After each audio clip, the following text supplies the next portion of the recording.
evening, ladies and gentlemen. Thank you so much for your patience this evening. Thank you so much for dealing with our technical difficulties. But I would like to welcome you to tonight's unveiling of Midnight Gaming and GTV Network's Midnight Gaming Esports Arena right here in Orland Park. My name is Kevin Costello. I am one of GTV Network's EJs. We're going to explain what that means, what esports is, why we're here, why we are so incredibly excited to be here with you to introduce esports to Orland Park. But first, let's introduce you all to a terrible amount of feedback, but also to the Midnight Gaming Esports Arena. Let's roll the footage, please. Introducing the new Midnight Esports Arena. Positioned within the highly desirable Orland Park suburb of southwest Chicago, this multi-use arena will become a staple within the community. It offers huge potential within an already bustling downtown metropolitan area with over $1.67 billion in annual sales. Ranked as the safest city in Illinois and a top 5 best small city in Illinois, Orland Park is the perfect host for the Midnight Esports Arena, the largest esports arena in the Midwest. The 96,000 square foot building will have 3 floors featuring a 1,500-seat esports arena, expansive food hall, merchandise stores, skybox viewing, a rooftop restaurant, 100 gaming stations open to the public, and state-of-the-art technology center. With the capacity to be a premier place to host top-of-the-line esports competitions, it will also play host to conventions, live concerts, and feature space for TV production studios, editing bays, as well as office spaces for lease, housing boardrooms, conference areas, and workspaces. The main stage is the focal point of the first floor and will host main competitions, concerts, as well as broadcast booths and a potential skybox seating for these events. The second floor of the arena will bring you the GTV Soundstage Production Studios, where we feature a 2-part soundstage, TV production areas, 10 to 15 office spaces, and much more. The third floor, also known as the Creators Lounge, offers 10 video content suites for recording and streaming, as well as an additional 10 to 20 offices with full reception, concessions, and more. Finally, the rooftop restaurant makes ample use of the space. It will feature a restaurant, bar, and grassy open area with views of beautiful downtown Orland Park. The Midnight Esports Arena is poised to be a cornerstone of the community, and we can't wait for what's to come.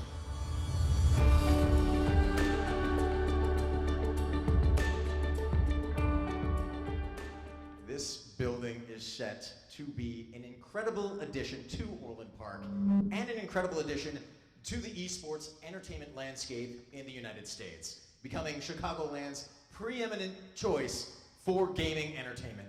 And as a member of GTV Networks and a pandemic survivor, an awesome place to actually go to work for the first time in a really long time. Really excited about the office space, not gonna lie about that. But in introducing this, you're also going to meet the rest of the GTV crew, the other personalities that are going to be part of the GTV network. But none of this would be possible without the next man that I'm about to bring up on stage. He is the CEO of Midnight Gaming, the CEO of GTV Networks. I would like to introduce to you Mr. Ken McGraw. Ken?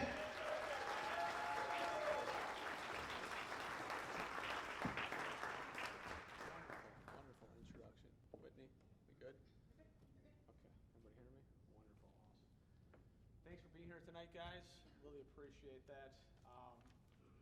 Again, tonight we are excited to present a bunch of new ideas for those of you that are new to Midnight Gaming, new to GTV, and new to what it is we're doing here. So tonight will be a much more detailed evening than maybe you've seen in the past. Maybe you've seen some of our press releases or you've seen some of our videos explaining what it is that we're doing here, but this evening we want to focus on you, the investor that's been with us for years. We want to focus on the business owner, on the Chamber of Commerce members here from Orland Park to give you a more detailed look inside what it is we do, what it is our company offers, and this building project especially, and how all of that comes together under one literal roof, right? Midnight Gaming and GTV and our existing investors and our new friends.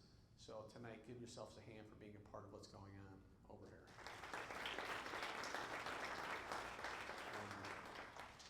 So tonight, we're going to talk about the building in a little more detail, explaining floor by floor exactly what's going on here, with, again, the focus being on how it is that you can participate in what's happening here.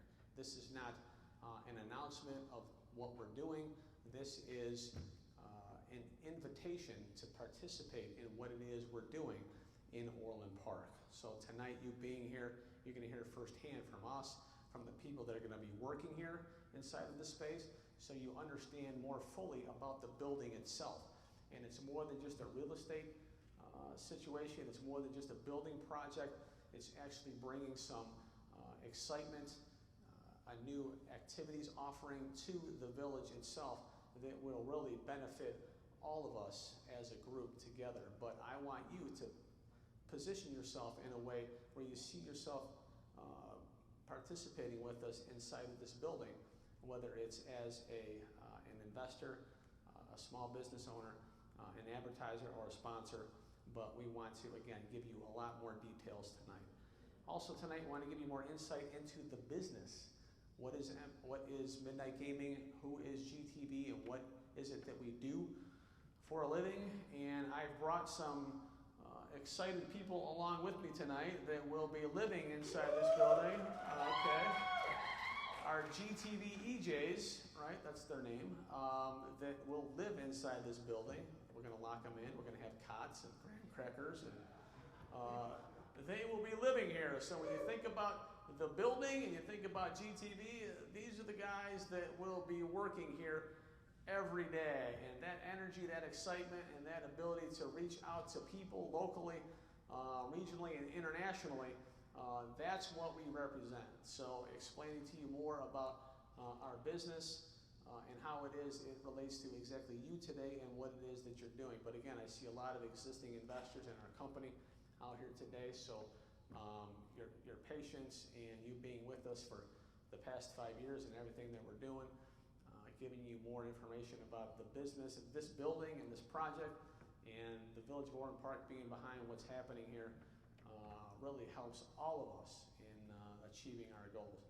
So the bottom line is really what we want to focus on tonight. I want to get you all the information that you need. Don't leave here tonight without getting all the information that you need and how it relates to you, whether it's from the investment standpoint, the activation standpoint, the local business owners being a part of what we're doing here. Make sure that you get all the information that you need. We're going to be here all night, okay? But these guys over here in GTV and our GTV EJs are going to do their best to show, not tell, exactly what it is that we do and who it is that we are. So tonight, I'm going to give us a glimpse a little bit backward. So those of you that were around and were with us for some of our previous investor events over the past 4 years, some of our previous working meetings, we had a 3-day event in Chicago where we did an American Idol type event where we brought people in from all over that came to Chicago to audition to be GTV EJs. And these guys that you're seeing here tonight, they made it through the gauntlet, okay? They made it through the obstacle course. You know, most of them survived. I mean, the scars are healing now, I think. I mean, everybody, they're here, but they made it through the gauntlet for the auditions to be part of our GTV EJ team. And I'm going to refer to a video to show you exactly what we did and get you guys up to speed on that.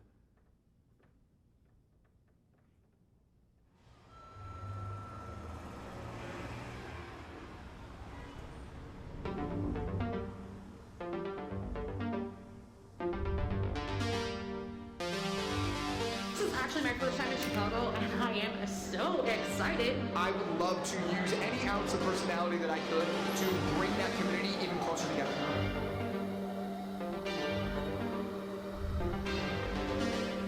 Come on, let's go.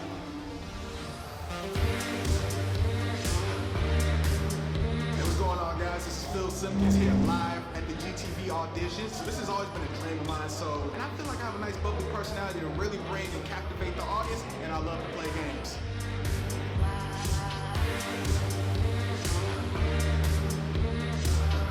We had so much fun up there. So it was a very busy day. It was very interactive, and there was a lot of new stuff to try out. That was a lot of fun. It was a really cool audition to kind of immerse everybody right away in exactly what they were going to be doing. You know, that was maybe one of the most fun days that I've ever had in the entertainment industry, meeting people from all over the United States who came out to Chicago just to be a part of GTV, even a chance to be a part of GTV. And from that, and I would say that every single person that I met there, some of the coolest people I've ever met. And then they had to pick like the top 6 coolest people, and apparently I don't know, I was one of them, so yeah, go figure. But in introducing the personalities that are going to be making up GTV, since so much of esports is built on personality, and so much of esports is going to be built on the EJ, I would like to introduce myself. I am Kevin Costello, as you can see on the screen there. Much more bearded now, thanks to the pandemic. But I am a New Yorker. I grew up on Long Island. My mom was a cop. She's got the accent and everything. She tells me to come home. She's like, Kevin, are you coming home for Thanksgiving? Or have a coffee with your aunt? Bring bagels. Thankfully, I didn't get any of that when I moved here, but I found myself in the Midwest. I love Chicago. I grew up as a huge nerd. From Star Trek to Final Fantasy, gaming has always been in my blood and my DNA. Ever since my uncle bought a Nintendo Entertainment System for me for Christmas and then promptly kicked me off to play Super Mario Brothers while I could only watch longingly from outside shoveling the sidewalk. I've had gaming in my blood, and I am so excited to be part of GTV and to be a part of the Midnight Gaming esports complex. I think it's incredible. From these humble beginnings, of course, I'd like to take a little bit a look back in time at what actually got me here into this position. You're going to be seeing a lot of these, introducing each one of our personalities. Let's go ahead and just get it out of the way and roll my audition tape.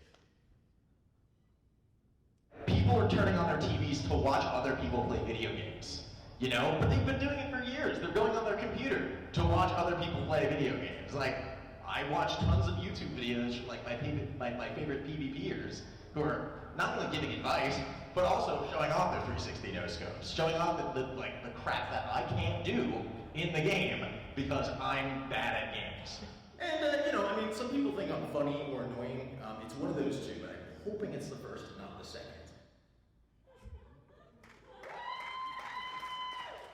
And that's a taste of what literally like the day after pandemic looks like. You just look like you were a train riding hobo who came into a audition space. But I would now take the opportunity to introduce you to one other member of the crew who is going to be entertaining you this evening. Please welcome to the stage, Allison Grishaw. Thank you so much, Kevin. I am so thrilled to be here tonight. As Kevin said, my name is Allison Grishaw. I'm an actor, a Second City trained improviser, a musician, and a voiceover artist. My personal mission in life is to spread a lot of joy. With everything that I do, I am always thinking about how can I spread joy. Actually, I have my own small business. It's called The Joyful Actor, which offers acting and voiceover lessons to students of all ages, and how to do this industry in a way that is fun and joyful. So I am so thrilled to be a part of the very first group of GTV EJs. I think it's an amazing opportunity to carry out that mission and spread a lot of joy tonight to all of you and beyond into the future. So to help you to get to know me a little bit better, we watched Kevin's audition video. Here's a look at mine. I love people. I absolutely adore connecting with people, being really empathetic, compassionate, making people feel at home, making people feel heard and listened to, And I think GTV is an amazing opportunity for me to offer that skill set that I have. Hi, I'm Allison, and welcome to the Esports Insider. It has just been unveiled that Global Esports Network, GTV, is planning on expanding their programming. This means more of your favorite top players added to teams, and even more action-packed tournaments. That last clip there, Whitney had us all try out using a teleprompter, and I've used one maybe once or twice, but I'll never forget us all coming back to the audition room and being like, how'd it go? Was the teleprompter too fast? How'd it go? It just was such a funny memory that I know we all still laugh about at this point. So it's so great to be able to share that with you and share that experience, but we are here tonight for two really big reasons. The first one is to explain GTV, what we're all about, what we do, and the second one, which I know I'm super excited about, is the unveiling of the Midnight Esports Arena right here in Orland Park. It's so cool that it's gonna be here. So what is GTV? Well, we have a video here to get us all hyped and learn a little bit more about what GTV is about. So Ken, if you could roll that hype video.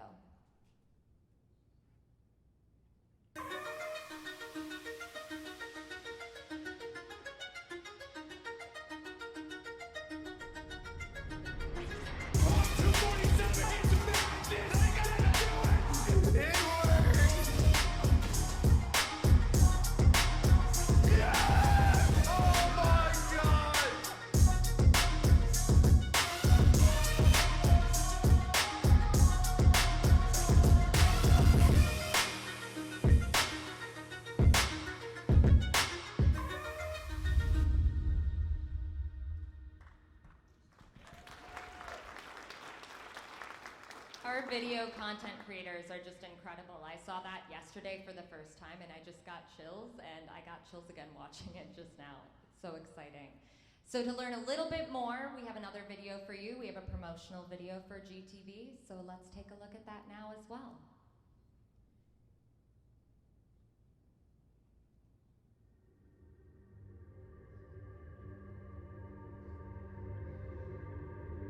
We are gamers. We don't just like gaming, we live it. From all areas of the world, from all walks of life, we bond over the same thing. We defy stereotypes, break down walls, and seek to change the world. And we want a new network. Introducing GTV Network, the largest 24-hour esports network in the world. No matter your device, no matter your platform, we have content for you. Imagine one place with the best esports celebrities, the world's most popular YouTubers, and the top curated content in gaming. Oh, and did we mention it's always free to watch? This isn't a dream. This is reality. And it's here to stay. 100 plus channels. 500 million plus subscribers from channel providers on every possible platform.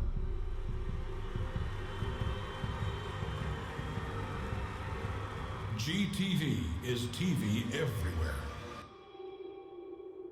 You wanted a better network, and we heard your voice.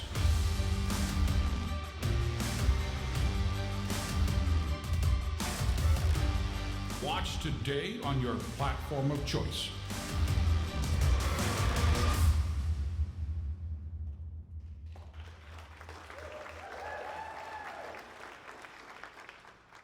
Something really awesome that this video gets me thinking about is the power of gaming to bring us all together.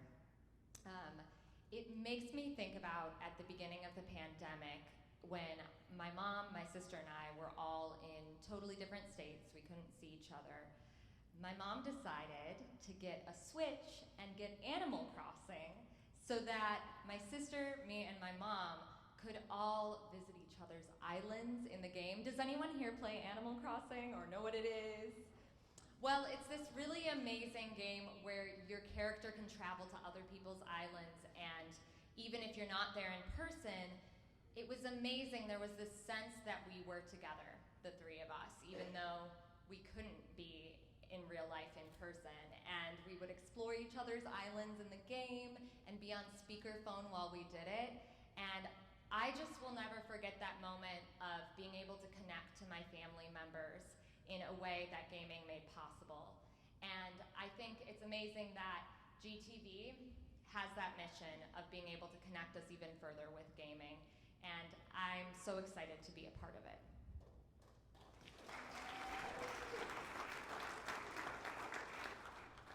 So, you've met me, you've met Kevin. I have another amazing EJ and friend of mine to introduce you to. His name is Phil.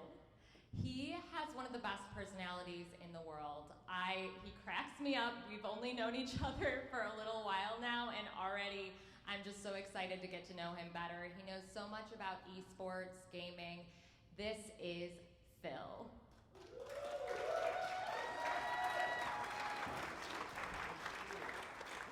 Good evening, everybody. How you doing? Glad to hear it. I'm glad to hear it. She kind of did a lot of overselling, but I'm going to try and live up to the hype. So like she told you, my name is Phil Simpkins. I am a local actor that actually grew up in the south suburbs, Richton Park to be exact. Anybody from Richton Park? No? Well, I tried.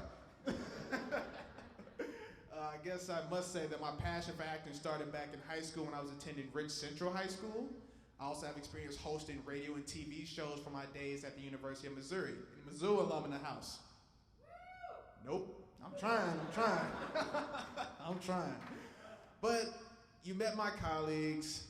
They showed you their, audition tapes, so I guess we gotta sit through mine.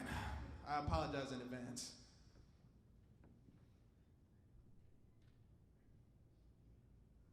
We don't have to sit through it.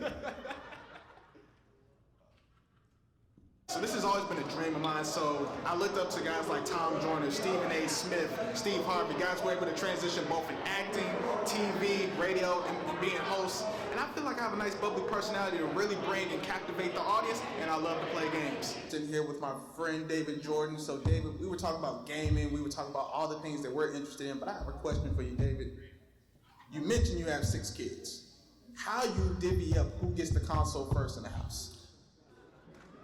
I mean, that's a good question, right? He has a starting 5 plus a sub as kids. But now I'm here to take some time to get away from the embarrassment of the self-tape and talk to you about what a GTV EJ is, because I know that's the question you all been pondering since you've heard that lingo thrown out since this presentation started. Well, I'm here to answer that question. Aside from us being brand ambassadors for the network, we're here to provide you with captivating content across a variety of topics. Sports, esports, lifestyle, entertainment, you name it. Registering yet? No? Yes? Maybe? Okay. If it is, great. If not, don't worry. I'm here to drive the point further home. And to do that, I have to take you back in time a little bit. About 40 years ago, where there was this new network that was about to launch into the stratosphere of pop culture. Now, for some of you all in the audience, this video that we're about to play now may bring back some fond memories. So, Ken, if you would be so kind, let's check it out. 6, 5, 4. We've gone for main engine start. We have the start.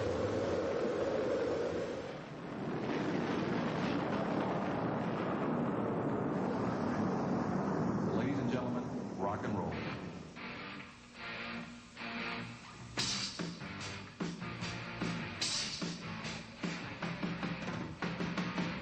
This is it. Welcome to MTV Music Television, the world's first 24-hour stereo video music channel.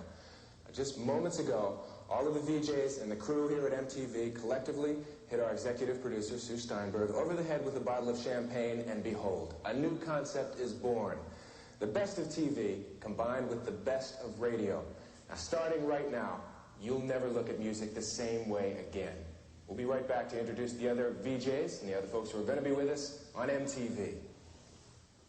I'm Alan Hunter. I'll be with you right after Mark. We'll be covering the latest in music news coast to coast here on MTV Music Television. I'm Martha Quinn. The music will continue non-stop on MTV Music Television, the newest component of your stereo system. Well, all right, I'm J.J. Jackson. I'll be sitting in with the latest video music performances the way they were meant to be. That's in stereo on MTV Music Television. You'll never look at music the same way again. Hi, I'm Nina Blackwood, and I'll be with you after JJ, right here on MTV, the world's first video music channel, all day, all night, in stereo. Are those guys the best? We all are so excited about this new concept in TV. We'll be doing for TV what FM did for radio. And let's get into it right now at MTV. Pretty exciting stuff, right? Right, okay. Well, I was here to give you the foundation of what a GTV EJ is. And now that you guys have an idea, I'm going to introduce you to one more member of the crew. Now, she recently relocated here from Wisconsin. So I want you guys to show a big Chicagoland welcome, some love to my good friend, Miss Paige Bourne.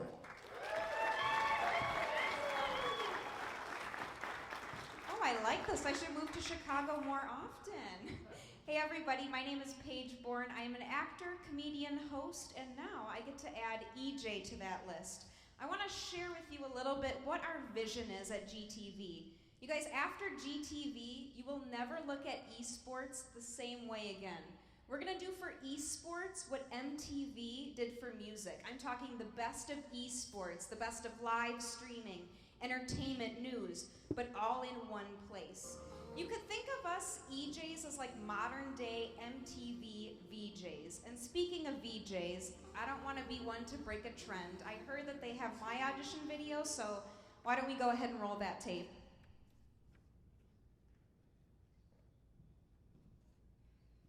Paige Bourne here, live from Chicago, Illinois. I have the most exciting guest with me here. Andrew Ramos has partnered with Tesla and Mario Kart to bring Mario Karts to life. They are battery powered. Andrew, tell me about your process to bring these Mario Karts to life on the roads. This is big news for the strong and steady growth of esports entertainment. All right, I don't know if I should say I'm sorry or you're welcome. I don't know. All right, so now I want everyone, let's go back a little bit in time. Let's hop into our time machines to 1981. Who here remembers when MTV launched? Who remembers? Oh, okay.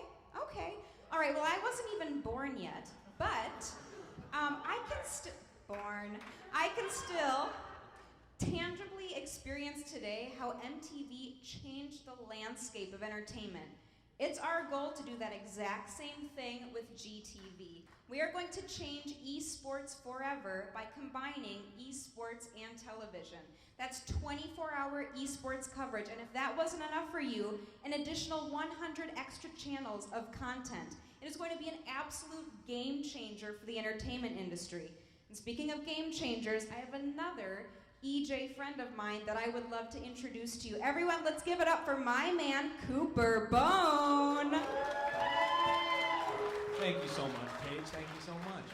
As she said, my name is Cooper Bone. I am a Chicago-based actor, but I'm originally from Lake Geneva, Wisconsin. Anybody ever vacation up there? A lot of people from Illinois tend to. All right. So, as I said, I'm an actor. I submit auditions over and over again, hundreds a year, and I have a rule where I don't watch my audition videos back, but in the spirit of everybody else watching theirs, I guess we can watch mine too. Let's go ahead and roll that clip.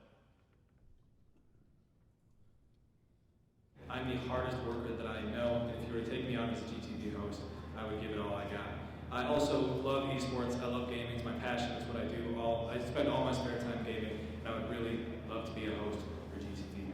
Mike Tyson is back, baby. And no, not as a hanger-on in the Hangover series. He is back in the ring and ready for fight night. Tyson is slated to fight Roy Jones Jr. as they officially signed on the dotted line over a COVID-friendly Zoom call. Let's go Iron Mike! I know what you're all are thinking. The answer to your question is yes, my signature move is the double fist pump. I do it every 5 words under contract. as I mentioned, I am from Wisconsin originally. I actually went to the University of Wisconsin for business. But about halfway through, I realized I didn't want to do business, and I really got into the improv world, and I started taking classes at Second City on weekends down here in Chicago. I knew when I graduated I wanted to move down here. So December 2017, packed my things, and I've been an actor in Chicago ever since. I've acted in commercials, short films, web series, even some sketch shows at Second City that I've gotten the honor to do. It's really been a fun time, and I'm so excited for this GTV opportunity. I believe we actually do have another promo clip to show you, so if you want to go ahead, roll that promo clip.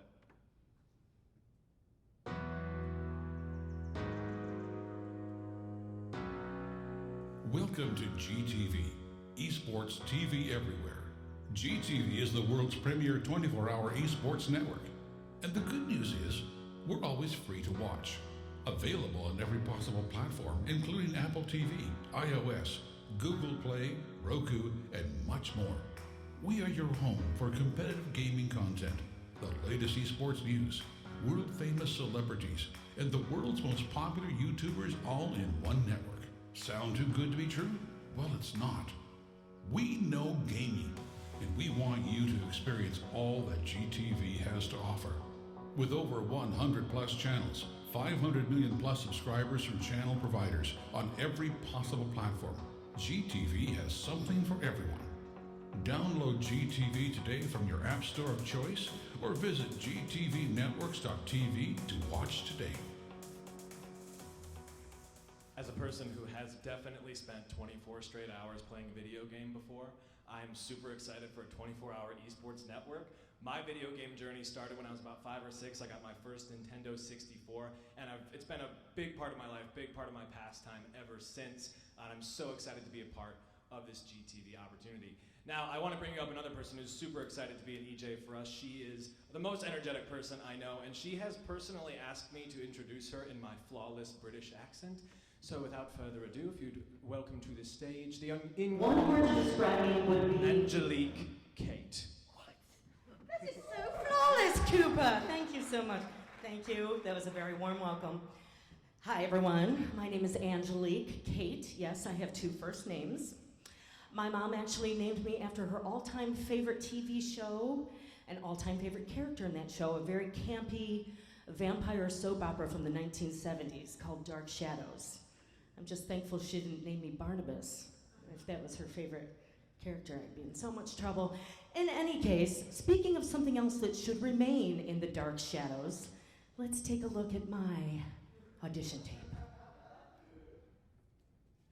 One word to describe me would be moxie. It's what I live by. It's strength under adversity. So yeah, I'm gonna roll the punches when things go rough, but I'm always gonna rise to the top and do my best and deliver my best. So, tell me, what do you get when you pair 100 Thieves with rockstar energy? A dynamite combo. The North American Esports Phenom team sealed a partnership with PepsiCo's Rockstar Energy Drink. Aww, a lot of energy drink, lots of energy drink that night to get through that audition. It was a long night, but so worth it. I'm so thrilled to be here. I am your last EJ of the evening, and I know they say they save the best for last, but I assure you that is not the case in my case, okay?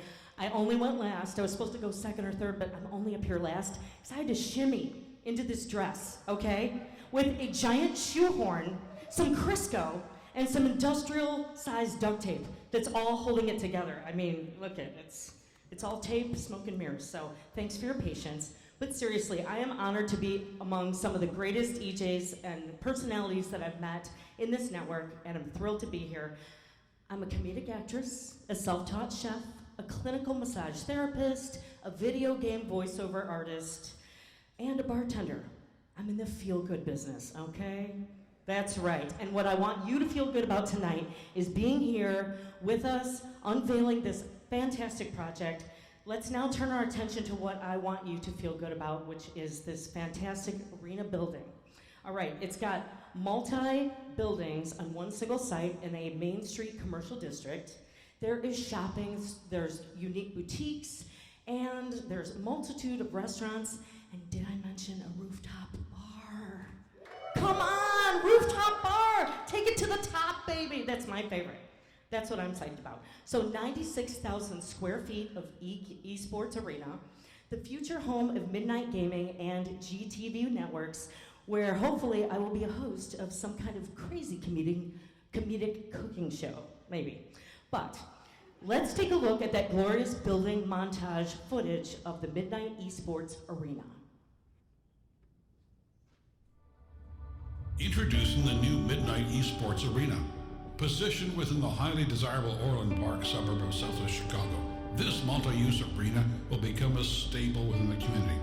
It offers huge potential within an already bustling downtown metropolitan area with over $1.67 billion in annual sales. Ranked as the safest city in Illinois and the top 5 best small city in Illinois, Orland Park is the perfect host for the Midnight Esports Arena, the largest esports arena in the Midwest. The 96,000 square foot building will have 3 floors featuring a 1,500 seat esports arena, expansive food hall, merchandise stores, skybox viewing, a rooftop restaurant, 100 gaming stations open to the public, and state-of-the-art technology center. With the capacity to be a premier place to host top-of-the-line esports competitions, it will also play host to conventions, live concerts, and feature space for TV production studios, editing bays, as well as office spaces for lease, housing boardrooms, conference areas, and workspaces. The main stage is the focal point of the first floor and will host main competitions, concerts, as well as broadcast booths and a potential skybox seating for these events. The second floor of the arena will bring you the GTV Soundstage Production Studios, where we feature a 2-part soundstage, TV production areas, 10 to 15 office spaces, and much more. The third floor, also known as the Creators Lounge, offers 10 video content suites for recording and streaming, as well as an additional 10 to 20 offices with full reception, concessions, and more. Finally, the rooftop restaurant makes ample use of the space. It will feature a restaurant, bar, and grassy open area with views of beautiful downtown Orland Park. The Midnight Esports Arena is poised to be a cornerstone of the community, and we can't wait for what's to come. That is so exciting. I'm beyond stoked for this, you guys. So thank you. We have another surprise for you tonight. In order to talk about the building project, we need to meet with the man who's been behind the entire development. So you got to meet him. And without further ado, here to introduce him is, let me re-welcome my fellow EJ, Allison, to the stage. Can we bring Ramsey Hassan up? And can we snag a mic for him as well? Amazing. Welcome. Thank you for having me. We're so excited you're here. It's so good to meet you. Nice to meet you as well. I have to admit, while we were rehearsing this, I was pretend interviewing other people pretending to be you, so this is a lot better. You did great. Good. You did really great. So my first question for you, Ramsey, is you are overseeing the master plan for the Triangle. What are the main buildings that are going to be constructed on this site? We're going to have an office component. So we really want to have daytime population, and we think we're poised for that. We're going to have an entertainment district with bars and restaurants. It's going to be very active, pedestrian friendly. We're going to have an amazing park that's going to have a Heroes Memorial as the focal point. We also are going to have some housing, and of course, an amazing esports amphitheater that's going to really anchor the development. So we're very, very excited for that. And I forgot to mention, Ramsey, you are the owner of Edwards Realty, correct? And also the principal developer of this project. I forgot to say that, so Correct. I wanted to make sure I did. But that's also exciting. I, in particular, am excited about this arena because I have never been to an esports arena before, and it seems like it's just taking over pop culture. It's such an exciting thing. I have never been to an arena before, and I haven't played a video game since 2002. Oh, really? Yeah, Madden football. That was my last one. So. Nice. Madden football, yeah, I think my partner's played that as well. It's a good one. Is that still around? I think it is. Can anyone speak to that? Yeah? Okay, yeah. That's amazing. Well, maybe we'll have to get you in there playing some Madden in the gaming lounge. That would be awesome. So, what are you most excited about developing this project in Orland Park? What specifically makes Orland Park special for you? Well, first of all, this is where I live. This is where I work, so it's always good to do something in your backyard. I feel like I have the pulse of the community, for good or bad sometimes. But what we need here is something different and something to really draw in people from outside. I grew up in Palos Heights, which is not too far from here, but we always went to Orland for things, right? I mean, I feel like Orland is a nucleus that draws from, you know, all of the surrounding smaller suburbs. So, you know, when I was growing up, it was the mall or the Panera. That was a big thing that came to town. So now, you know, as Orland's grown, everything else has grown, and, you know, our ambitions have grown with that as well. And instead of doing the cookie cutter things that a lot of other developers are doing, or downtowns that they're trying to create in these suburbs with, you know, maybe a little bit of retail, a few restaurants, some housing, we wanted to do something different. We wanted to really put Orland Park on the map, and we, you know, sought out something like this, and it just happens to work out. I mean, you have to be persistent. I think the pandemic really helped us. You know, we weren't the first choice for the village to develop the site, if you can believe it. Oh. You know, so we finally got in the right spot and the right people to make the decisions. And, right. And you know, now we're gonna come through. We're gonna, you know, do something that is needed for the community. You know, it's kind of like when the iPhone came out. You never knew you needed it until someone invented it. Oh my so, gosh. you know, I feel like nobody knows that they need esports, but it's not really just esports. It's not necessarily the you know, you have to be a gamer to enjoy it, but it's what are all the other benefits that come with that? You're bringing more commerce, right, to your community. You're bringing a younger demographic. It's all these things that are the ancillary components that, you know, we're really excited about, looking forward to. And if people can play video games in the process or enjoy a rooftop restaurant, everyone is into media these days. We live in technology, right, because of the pandemic. It's true, Everyone has switched to technology. So, you know, why not be at the forefront of that? So we are, you know, when everyone kind of started to slow down during the pandemic and figure out where, you know, where everything's gonna land when this is all over, you know, we took a little bit more aggressive approach. And, you know, we want to be at the forefront, and technology's there. And esports, I think, is the fastest growing sport in the country. Yeah. And why the hell don't we want to be part of it? Oh my gosh, that is so well said. I have been amazed by everything I've learned about esports just by even being a part of this project already, and the excitement that is happening around it all over, not just the country, but the world. It's really remarkable. Wow. Yeah, and it's all about the synergies, you know, we're creating. Not only is there an esports amphitheater, I mean, that could be probably good enough to be excited about, but we're going to have, you know, an incredible park. We're going to have open areas. There are going to be activations, you know, all over the place. We're going to have rooftop restaurants, not only here, but on our office, on top of our office building. We're going to have a little bit more higher-end housing at the site. So we're going to, you know, we're going to make this, you know, the synergies are going to be incredible here. Wow. It's so exciting to talk to you about this and just to hear your imagination. Like, really, I can just hear already speaking to you, there's so much creativity, there's so much, I think about like the Imagineers, and it feels like we're having like a moment kind of like that, you know?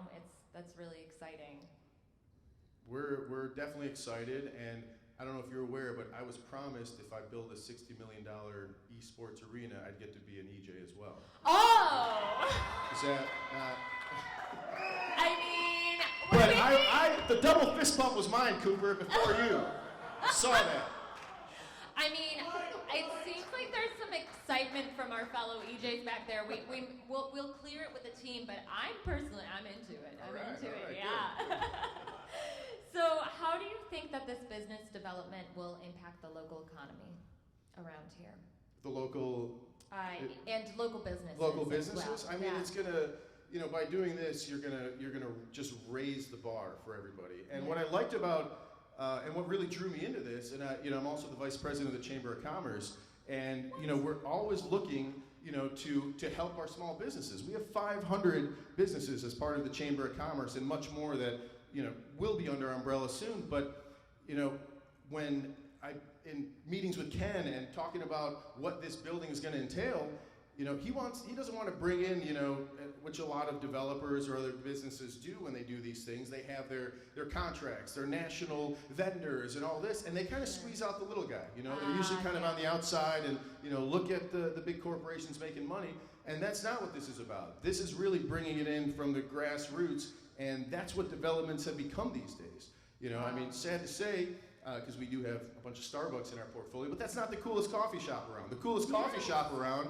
is the guy that has one coffee shop in the community, and people know him, and he's got a cool beard and tattoos and those kind of things. So that's what we want to do. We want to really push the local nature of this, and this fit really directly in our vision. And I couldn't say no. I have to say, as a small business owner myself, that's really exciting to hear something like that.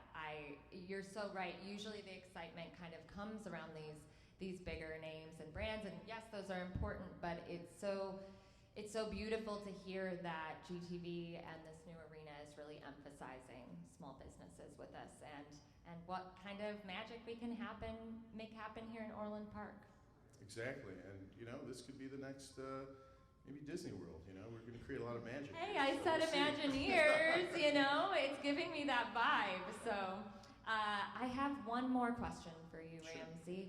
I think you've kind of already touched on this a little bit in terms of how this will draw people to the area.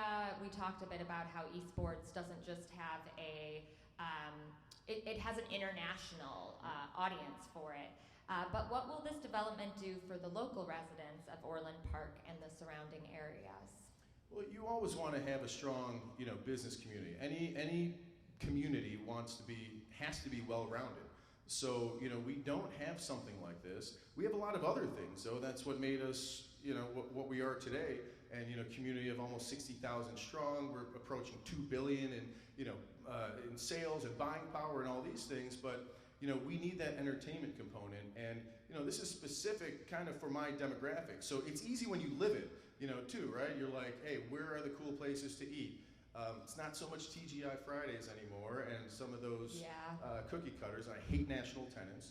I love the regional, the local, you know, to do business with. And that's what, you know, I think not only is it going to, as you get more business and commerce, I mean, it raises property values. It makes people want to live there. When you create demand, you know, now you're feeling good about, you know, where you are, what you're doing, instead of trying to, you know, manufacture demand and manufacture, you know, things that aren't really substantial to what communities are all about. So you have to be well-rounded, and I think a lot of people don't understand what esports is. I'm almost one of them. I'm starting to understand a little bit more as the videos I'm with you. I'm rolling. learning too. Yeah. But it's inevitable that it's coming. It's inevitable that, you know, this is a powerhouse in the entertainment world. So, you know, this is a little bit of a risk, let's say, for the community to say, yeah, I think we want this in here because this is the first of its nature. You don't have necessarily 30 years of data to be like, all right, what does this do to the you know, surrounding areas? How does this do?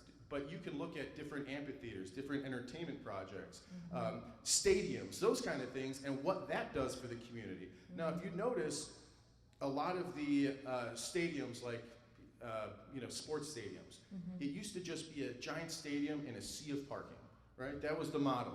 But now that all has changed. Now it's, you know, let's put the parking elsewhere, parking decks away, and let's activate everything else around it. And so that has evolved over time, and you know, that's kind of what we have here on a little bit smaller scale. And you know, we're going to have activations all around this incredible amenity, and you know, that's going to lift everything up. And I think the residents are going to be really excited because it's not just, we talk a lot about esports, but there's different components to this too, which I understand. It's a multi-purpose use. Yeah. So let's say for some reason, you mentioned community building. You know, it's concerts, theater productions, conventions, those kind of things. You know, that's what we're interested in, and that's what all communities are interested in. You want people to come in to your community and spend money and then leave, you know, and then get their tax dollars. That's what you want, right?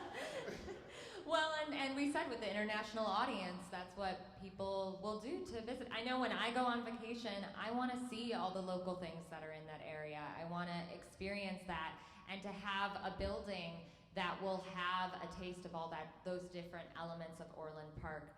How special, how exciting to have that vision. So thank you for your creativity in making that happen and building this from the ground up. Yeah, thank you guys. Very exciting. Amazing.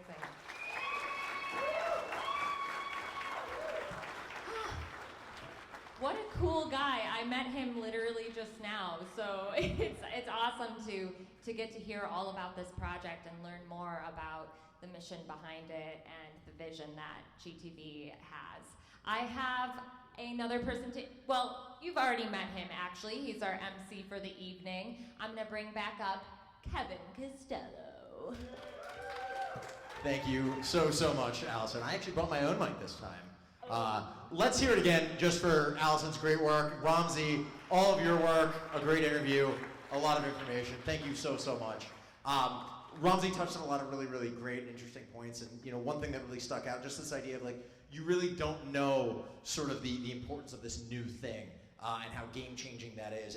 And being somebody who is in the esports world and somebody who is in the streaming culture world, this is such an important thing, especially for younger groups of people, younger demographics. You have these big, again, personalities that are coming in that are engaging directly with fans through social media, through YouTube, through Twitch, through Facebook gaming, right? And that's really, like, the personality is what a lot of this esports is based on, right? The competition between these personalities, teams based on personalities, much like any other professional sports league out there, right? And that's kind of where we come in, as our own personalities, as that ESPN presenter that interacts with those strong personalities. It's such an incredible thing, and all of the work that's going into this to bring this studio space to Orland Park, to bring those people to Orland Park that are interested in that entirely new, universe of people to tap into, and this cool new vibe to just come, into the community and bring it right here to downtown.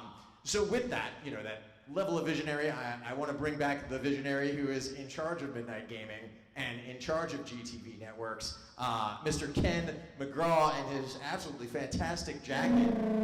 If he could come back up on stage and do his own little announcing interview, as far as I know. And I'm gonna give you this mic. Yeah, here you go, buddy. Great to have a support system like this here for sure. We met very important people tonight to GTV and Midnight Gaming, our EJs. There are several other important people here this evening tonight I want to recognize really quickly. ICI is the GC of this triangle. Important relationship to us. And Katie Mulrennan. Where's Katie? Katie, come on. There she is. Okay. Great kid. Love her. So yes, this takes a multitude of people to make something like this come to fruition. So we're excited to have professionals and companies like Katie, who she represents. Also Corey with D+K. There he is. Corey, I want to have you come up here real quick and talk a little bit about the context of this building and where it sits, what's happening with this triangle itself. There you go. Wonderful. He's not shy. Okay, this is great. But this building itself, where it sits, the triangle, but start with who you are, what your company does, and why you're excited about being a part of this development. Thank you for that introduction. I'm Corey Dunn. I am one of the owners of D+K Architects. I am also a person who was born and raised in Orland Park, so this has a very near and dear to my heart project. I'm going to date myself a little bit here for Ramsey. I remember when Orland Park was 1,800 people, and on this particular property that we're going to be developing the arena on, it was a strip mall with a five and dime, a grocery store, a bakery, a state bank, and it was pretty much the only commercial development in Orland Park. And so to be able to come back to the community that I grew up in and to have this much impact on it, it's a pretty cool opportunity and a lasting legacy that I'm pretty proud to be a part of. What we're looking to do here is really create a downtown district as a whole. And as Ramsey touched on, the vision is that we want this to be activated by a multitude of people at different times during the day. And so we can't just have it be office. We can't just do retail. We can't just do restaurants, residential, daycare, and then the crowning jewel, the Civic Building, which is going to be the arena. Really, what we're looking for in a development like this is there needs to be an anchor. There needs to be momentum. And any leasing agent, any developer will tell you that anchor is really the key to the heart and soul of what we're trying to accomplish here. And so to have Ken and his group with their vision, it's really a blessing. This is, those of us who know Orland Park and this piece of land, we know that it's many years in the coming. And I think really it's been waiting for Midnight Gaming and GTV. I think this is a great opportunity. For our firm personally, we specialize in hospitality, retail, corporate, and so the rooftop restaurants, I know the rooftop bar. That is right in our wheelhouse, and so a lot of our past experience we're going to be able to leverage, and obviously knowing the community, you're going to get our best, I guarantee it. Wonderful, thank you. Give it up for Corey, guys. All right.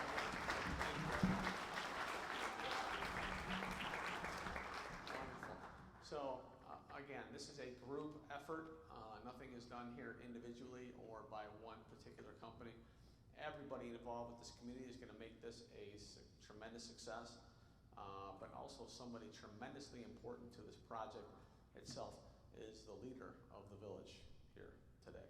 So, Mr. Mayor, I appreciate you being here in the house tonight. Thank you for, I know you got a lot of things going on and coming out here tonight to spend time with these crazy GTV EJ guys, right? I mean, one of those things for sure. So thank you for coming out tonight. I appreciate that.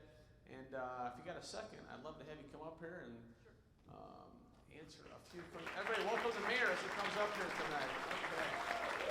Wonderful. There you go. That's the chair over there. Outstanding. Thanks, Whitney. How is it I get the old guy and not all the young BJs? Oh, man. I feel like what? But it's a really cool jacket, though. Thank you. Okay, so I mean, I'm just trying to fit in with all these cool kids, right? I mean, it's just There we go. Rooftop bar. Thank you for that. Right.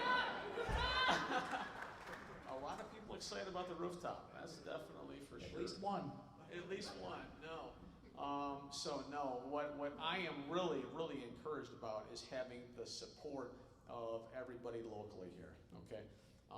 In addition to all the investors that have been with us for a long time and patiently enduring all of the ups and the downs and the pandemics of life and things of that nature, to finally have our sea legs, so to speak, with our media component and now this fantastic property that's about to happen here, and having a partner like Orland Park, the Village of Orland Park, and having someone with the vision like the mayor has here. So I am super blessed and super excited and thankful about the people that are here and helping support what's going on. So Mayor, I know I'm putting you on the spot, okay?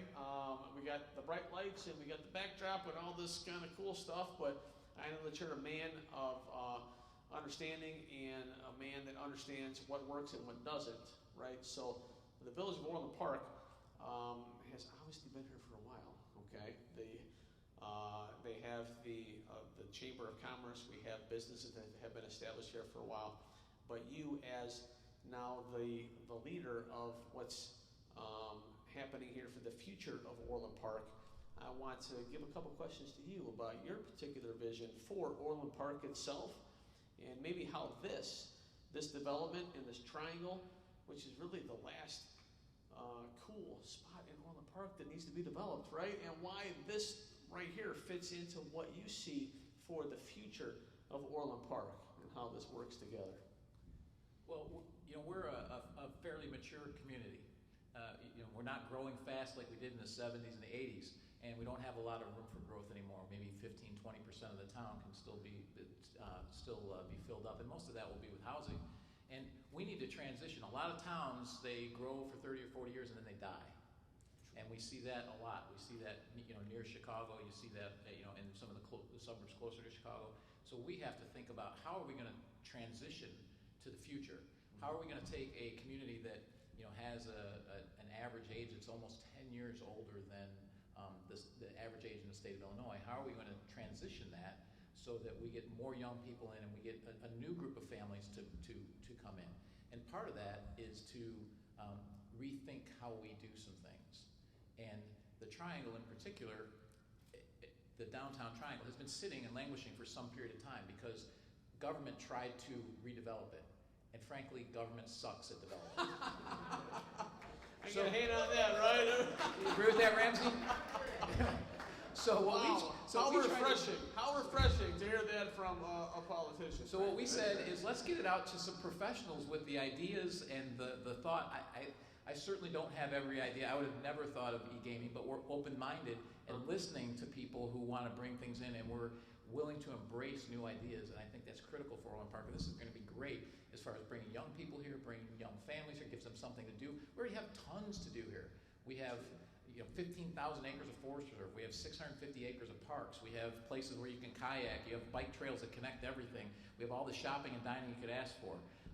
But we need something that attracts young families, attract younger kids to the things that are they're more interested in today.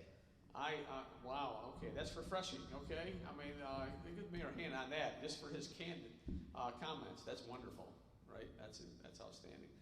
But to be thinking outside the box and about the future of Orland Park itself, people that have come before you have not thought like this. So we really, really, really appreciate what's happening here. But Ramsey, being a partner on the space here now, the Triangle itself and the building, how do you see a development like this impacting the local economy and the chamber members that may be here in attendance tonight, what it is they could expect with something like this being now coming to the village, and why this would benefit them and the future growth and expansion of Orland Park as an economy specifically. So the lifeblood of any community is their small business community, as Ramsey talked about. But a lot of times it requires, for those small businesses to thrive, it needs big business. I've talked to the Chamber of Commerce about this a lot. We have a regional mall that attracts 1 million+ people every year. Well, that brings traffic to those small businesses as well. So you need those attractions to bring people in to shop. As Ramsey said, they come in, they shop, they leave. They spend their money. It's good for the village. It's good for the businesses. Some of them choose to stay and live here because we have such a great community. So. Sure, we have the mall. That's established. People come there. They come there to shop. But what else are they coming to Orland Park for? What are the other destinations that we have? We have some great events that the village hosts. We have some great concerts. We have a great park, 160-acre park that we have that people come to enjoy. They come and enjoy softball tournaments and baseball tournaments. But there's nothing like this in this area, and anchored by you, that's going to bring people in to come to Orland Park for a reason, for the evening, to go to the rooftop bar. That's good. That'll get you the applause. To go to the rooftop restaurants. Those types of things we don't have, and that will bring people in here for the evening. It'll bring younger people. It'll bring people who maybe are looking to start a family or have a young family and want to get a night out, and then they see all the other great things that Orland Park has. And I had an interesting conversation with someone who's lived here since '96. But he's been, he works for PwC as a partner, so he's a road warrior 5 days a week. He's gone Monday, gets back on Friday, and then he spends his time with his kids Saturday and Sunday. He said the thing about COVID, that it gave him an opportunity for 18 months to stay here. He says, I never realized what a great community we have. You don't have to leave here to go enjoy things. And and this will just add to that now you have something to go to in the evening and get entertainment in the evening in one location. And you can go to the rooftop bar, you can go to the rooftop restaurant, you can go shop, you can go, if there's another event for e-gaming, or you can go to you can do all of that and still stay in Orland Park. That's wonderful. Now, Orland Park is near and dear to my heart. We're going to talk about that in a little more detail going forward. But Mr. Mayor, we really, really appreciate you being a part of this evening, right? and supporting exactly what's happening here for sure. But one last question. What would you say to the local business community here as far as participating, what's happening, and looking forward as a Chamber of Commerce specifically, and how it is that we can take Orland Park to the next level, right, with the next generation. We have these e-gamers, e-sports enthusiasts that are coming up here now that my kids are 20, 21, they're not exactly young anymore. But engaging the community that the current offerings already are available for people with the Chamber of Commerce and the Park District and things of that nature, because I would assume that the Park District and every other offering that Orland Park has would be part of what we're doing here. So I'm just interested to know, as the mayor of Orland Park, what you see going forward for Orland Park and the growth and the expansion in the entertainment district itself. So I guess where I'll start is a lot of the small business owners here and a lot of the residents here are probably like me, probably like Ramsey and a lot of other people in the room go, e-gaming, what exactly is that? I mean, one of my best Christmas gifts was I got Pong. So I grew literally the very first video game. And that was the little dials and all that. Anybody remember that? Yes. Yeah. So my video gaming experience ended at Donkey Kong. Okay? So that's where everything else passed me by. But I do have a son who's 28, and I can tell you he plays Dungeons and Dragons with his buddies all over the country that he went to college with every Sunday on video games. I play Dungeons and Dragons with dice and imagination. So, but to the point that was made earlier, that it's a great way to connect with people and connect with families. So what does that mean for Orland Park?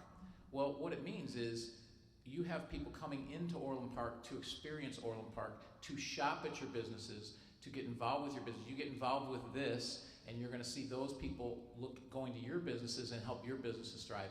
How many businesses start small like this, and all of the other businesses that it supports as it grows? As businesses, as a small startup or a new concept like this grows, there's a lot of other businesses that help support that business. And that obviously helps support all the residents. All those, all of the shopping that happens, all the restaurants that people buy at, those are taxes. Those help pay for your parks. Those help pay for those concerts that you get. All of it feeds off one another. So it's really critical to have things like this that bring more businesses, bring people, connect people, and it's a great, and you're getting connected through Orland Park. What would be better for that than to have the whole country, people from all over the country coming to Orland Park? It's going to spur hotels, it's going to spur restaurants, it's going to spur all of that. Amen, I appreciate that. What an infomercial for our development here, right? 2 for $19.95. Mr. Mayor, thank you for coming out, my friend. Really appreciate it. Thanks, I appreciate it. Wonderful. Give the mayor a hand, guys.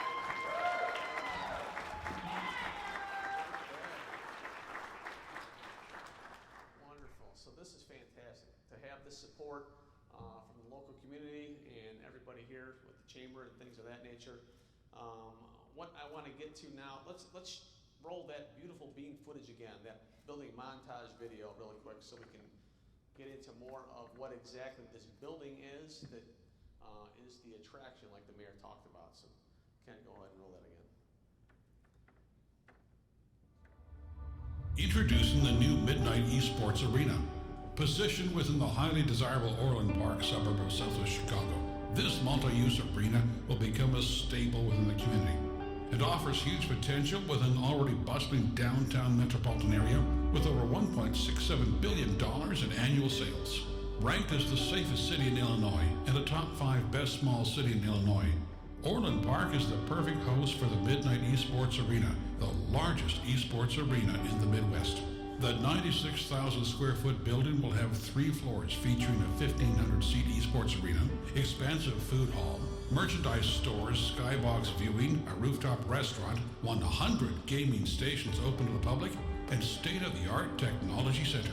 With the capacity to be a premier place to host top-of-the-line esports competitions, it will also play host to conventions, live concerts, and features space for TV production studios, editing bays, as well as office spaces for lease, housing boardrooms, conference areas, and workspaces. The main stage is the focal point of the first floor and will host main competitions, concerts, as well as broadcast booths and a potential skybox seating for these events. The second floor of the arena will bring you the GTV Soundstage Production Studios, where we feature a two-part soundstage, TV production areas, 10 to 15 office spaces, and much more. The third floor, also known as the Creators Lounge, offers 10 video content suites for recording and streaming, as well as an additional 10 to 20 offices with full reception, concessions, and more. Finally, the rooftop restaurant makes ample use of the space. It will feature a restaurant, bar, and grassy open area with views of beautiful downtown Orland Park. The Midnight Esports Arena is poised to be a cornerstone of the community, and we can't wait for what's to come.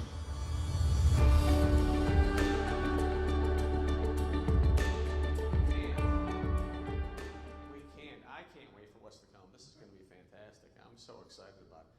Props to our editing and video content creation department, okay, for all these videos. That's fantastic. Appreciate that. That was supposed to be a call for applause, by the way. So I can take a drink. Okay.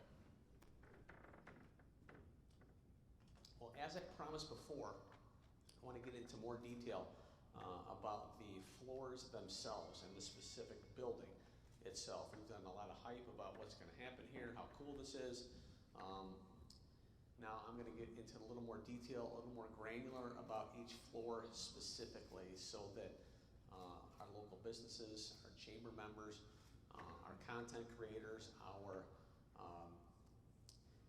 technology providers, our audiovisual providers, they will start to see themselves be a part of this building. So the first floor, let's highlight the esports arena again. There we go. Has anybody ever been to an esports arena anywhere before? Okay. Yes? Yes? No? Okay. For context, this location will now be the biggest arena with the biggest draw that's between New Jersey and Arlington, Texas, and Southern California. So there's nothing in between those locations where major esports events happen, other than now what we're talking about here. So that really puts the Midwest on the map, and it puts Orland Park on the map for this particular type of event, this particular type of consumer, this type of advertiser, and this type of video game enthusiast, which we have a bunch over here. Am I right? Okay. Wonderful. It's great having a hype team with you everywhere you go, right? It's just fantastic. So this esports arena, again, we're going to highlight this. So there's 1,500 seats in this arena itself. There's a main floor, there's a mezzanine level, and there are skyboxes. I mean, I've never had a skybox before. 10 or 12 skyboxes in this facility itself. So the esports arena being the main attraction for the property, as far as most people are concerned, is a state-of-the-art performance space. Although it will be fully utilized by esports competitions and things of that nature, we also will have live concert events in this space. So we have exciting live events partners that will be bringing concert activity to this space, high dollar concert events to this space. But this arena itself will feature a multitude of different offerings. So esports itself will be the highlight, the most attractive thing for our consumers and our advertisers. But our local business owners, the Chamber of Commerce members, our local suppliers, technology support, things of that nature, there's still time to be a part of what we're doing here. All right, this is not necessarily an announcement of the cake being fully baked, as far as no opportunity for people to participate in something like this. So the excitement around this arena should be genuine for those of you that should be a part of what's happening here. So all that you're seeing here, from the video screens to the people sitting in chairs that are buying merchandise and buying popcorn and buying jerseys and hoodies and hats and all that kind of stuff. All of that stuff is still available for our local businesses, and that's what I intend to fully engage with starting today and going forward with this development project, is to incorporate all of our local businesses in this arena and not just build something that extracts value from the local community and sends it somewhere else, but actually engages with everybody here locally in the community that gets the benefit out of an arena like this. So that's really the excitement that's building around what we're doing, and I hope to really convey that message today, that this is something that everybody in here can still be a part of. It's not closed, and I'm not just here to explain what we've already done.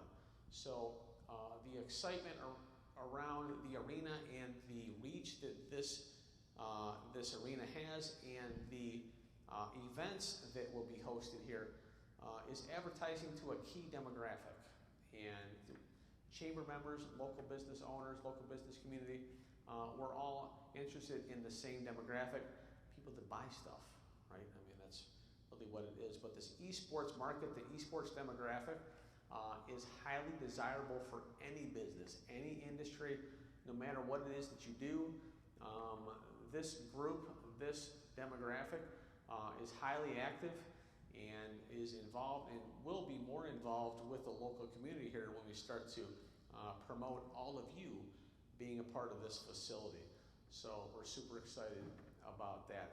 Again, 1,500 seats with a main floor, mezzanine, skyboxes, live events that include, again, esports and also concerts, but also conventions.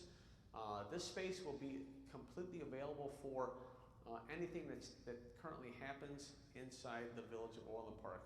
So we're talking about again, chamber events, corporate events, things of that nature, conventions. We want to make sure that everybody understands they have access to this location. And it's not just a video game place, right?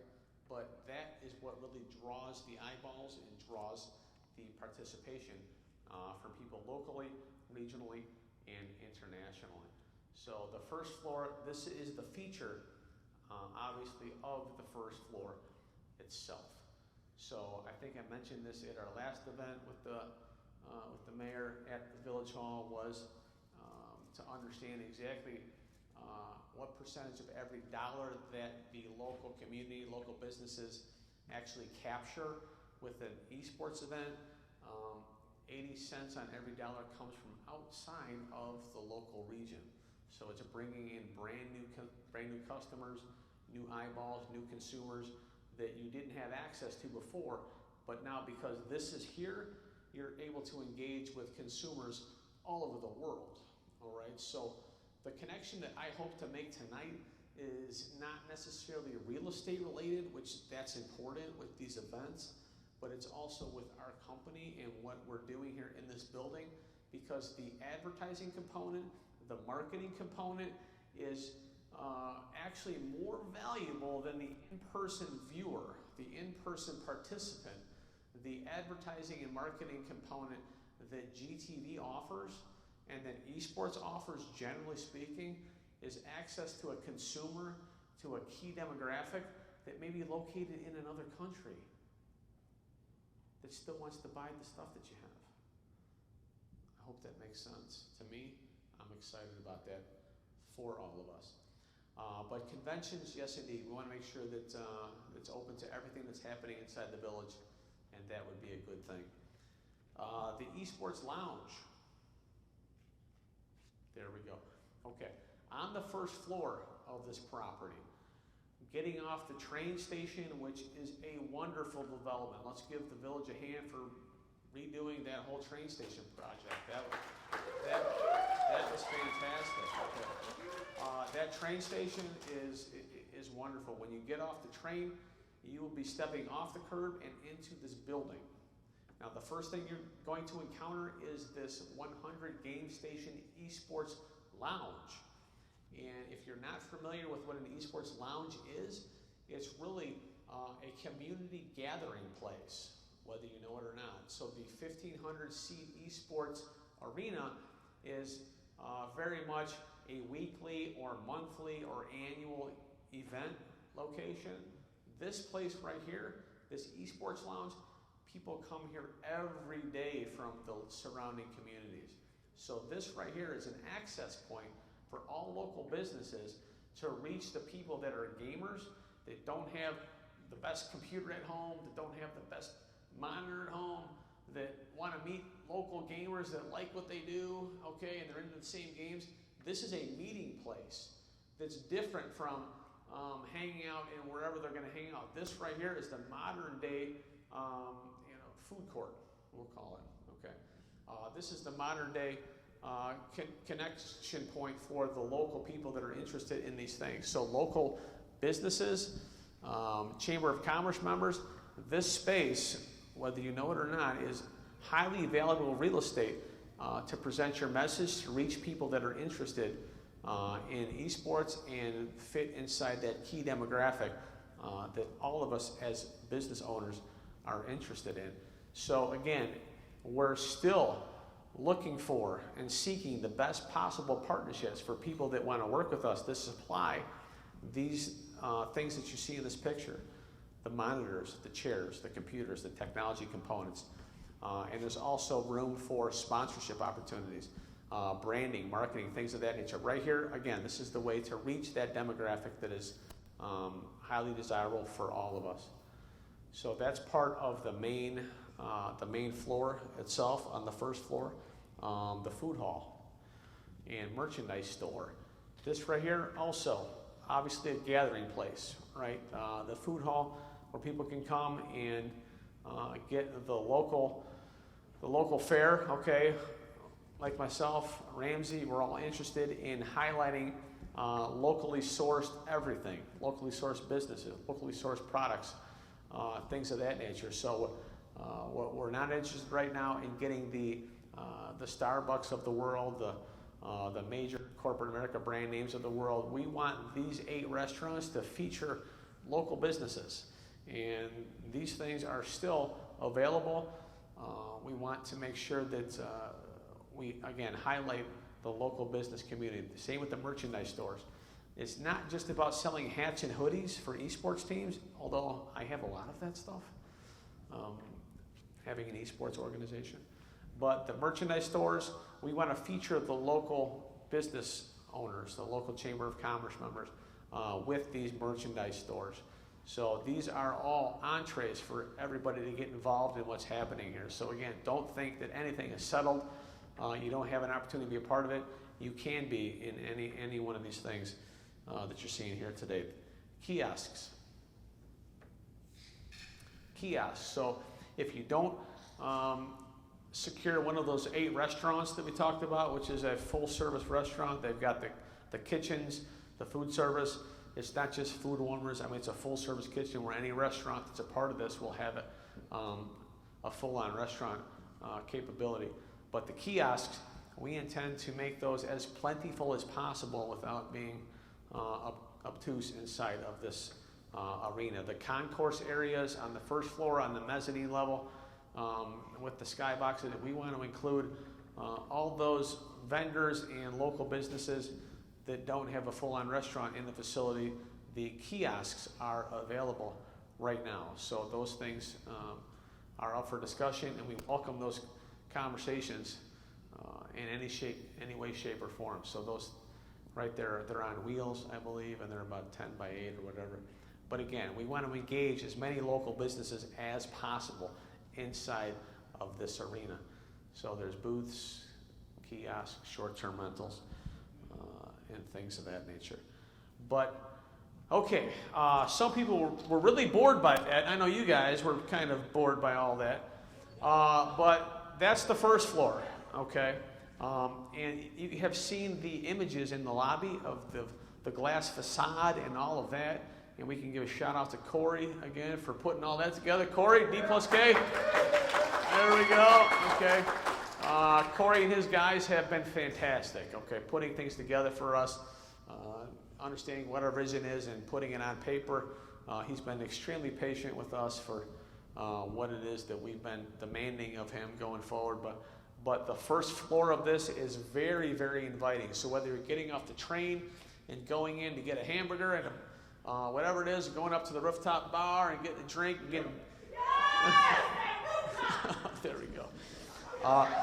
And then getting back on the train and going back to downtown Chicago or whatever it is, or you're walking through and the park area that will be developed outside of the building. Again, this is a very inviting first floor. So we're welcoming people in to sit, to stay, to get some food, maybe watch an event that's happening here, go up to the restaurant, see what's going on there. We want to invite people into this thing. So this building itself is very, very inviting, and the first floor will be a center of activity for the local foot traffic. I know we have some residential property, obviously right next door, which is tremendous. Ramsey's putting in some more mixed-use buildings with a Main Street situation very close by. So again, we want to promote the foot traffic, obviously, and the kiosk vendors and anybody that's here will reap the rewards of that welcoming, inviting first floor that we have here. But the second floor now,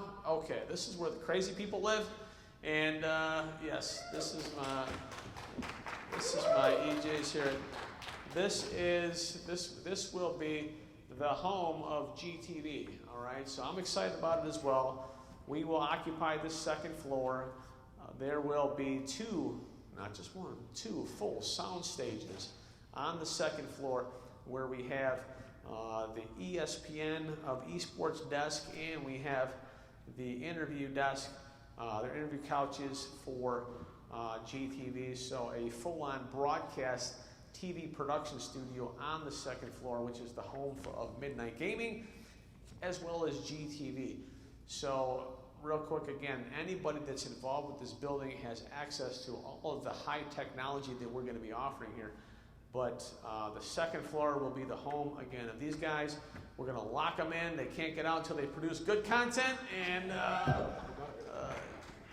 do what it is that we need to do. So this right here, this is a snapshot. This is a glimpse into a day in the life of an EJ in their native environment. Okay, this will be what they're doing day by day, creating content, commenting on things. But what we're doing here now is a fully immersive experience so you understand what's going on in this building. It's not just esports events. This is a building that has a heartbeat and it has a life, and there are people that are here. And these beautiful, gorgeous faces represent us and this company, and the Village of Orland Park is something that we can be proud of that's happening here. So without further ado, I'm going to turn this over to Phil. Thank you, Ken, and good evening to all of you. Round of applause. Thank you. I like it. Yeah. Keep it going for him. Much better, Jeff. Now, that is Cooper Bone, and I am Philip Simpkins. Welcome to Simply Sports. Now, if you didn't have the time to follow the Olympics, Team USA had yet another strong showing. Forgive me. I'm so nervous. I'm just playing. The Americans finished first in gold medals, won, and total medals overall. Leading the charge, of course, was Team USA. USA basketball, both men's and women's, captured the gold over France and Japan, respectively. Yeah, and I gotta throw in there, as a true Wisconsinite Midwesterner, on that Team USA were two men from my NBA champion Milwaukee Bucks. Drew Holiday, Chris Middleton became the first duo since Pippen and Jordan to win a gold medal and championship in the same year. I'd say they're probably in the same tier as Pippen and Jordan now, wouldn't you say there, Phil? I don't know if I go that far. Well, all right. We'll talk while about we recognize the outstanding efforts from the athletes from overseas. Plenty of great athletes from overseas, like Giannis Antetokounmpo of the Milwaukee Bucks, two-time MVP from Athens, Greece, Finals MVP this year, 16 for 17 on free throws, never happened before in his life, and a Defensive Player of the Year, first player to win all those awards before age 26 since, you guessed it, Michael Jordan. So I guess he'd probably be in the same tier as that player as well, wouldn't you say, Phil? He's a Bucks fan, just in case you guys didn't catch it. Just a little bit, yeah. But like I said, this was the 4th straight gold medal for the men and the 7th straight gold for the women. So to quote the great Kevin Durant, this skill is unmatched. Absolutely unmatched. Like the amount of time I waited for another Bucks championship. All 25 of my years and 25 more. 50-year drought. Thank you for that, Milwaukee. Here, drink this water, and now we're going to toss over to Angelique at our GTV Movie Lounge. Thank you, Philip. Thank you, Cooper. Ladies and gentlemen, welcome to the GTV Movie Lounge. I am honored to present a starlet, up and coming. She is just absolutely fantastic. Currently appearing in a spy thriller, alien romance, which is also a murder mystery that occurs in another time dimension. How does she do it? Ladies and gentlemen, Morgan Monroe. Welcome. A little more applause, please, for Morgan Monroe. A little more applause for Morgan Monroe. Oh, you all are just the most kind. Well, I am here tonight to premiere my movie, Too Speedy, Too Furious, 2. I'm too overwhelmed. Please tell me more. All right, so as you said before, Angelique, it's a thriller, it's a romance, it's sci-fi, it's indie, it's love. Tell me more about the love and the time travel. There is time travel, right? Oh, the time travel was speedy and angry, but let me just say my co-star Leo is quite the guy. Wow, 2 minutes. Anyway, I'd like to introduce you to your agent and your special friend, Whitney Kennett, a producer. She flew in all the way from California. Maybe she walked, we're not sure. Whitney, let's give it up for Whitney Kennett, everybody. GTV Movie Lounge wants to know how you manage such a beautiful starlet. I mean, I'm still waiting on her performance. Ouch. Go into your management of her movie skills. Did you pitch the movie to the studio, or did you just get this? Did she audition? What happened? Was there a casting couch? Do we want to know? Darling, I don't audition. There you have it, ladies and gentlemen.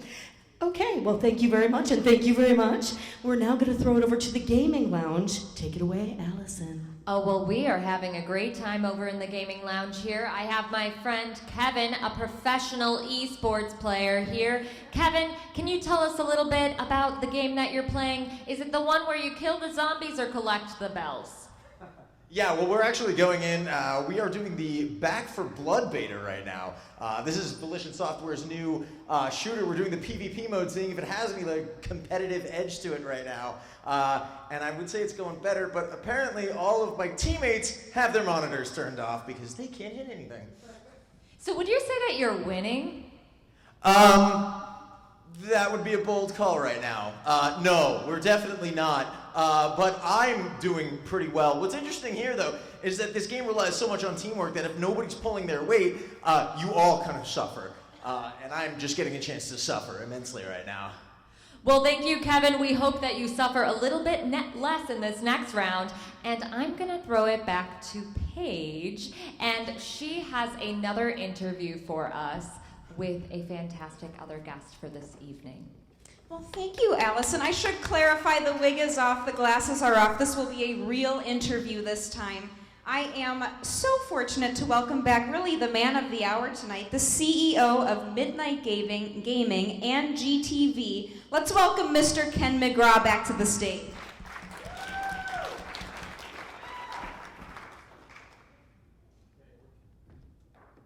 Hold your applause to the end. Okay, like any high school graduation. Wonderful. I'm still testing him out, too. Okay, yes. I'm not an EJ, so I don't understand all the stage mechanics here, but thank you for having me. I really appreciate that. Of course. So Ken, I just want to get right to it. Let's get down to it. Why are we here tonight? Why is tonight such a significant moment for your company? For the company, okay.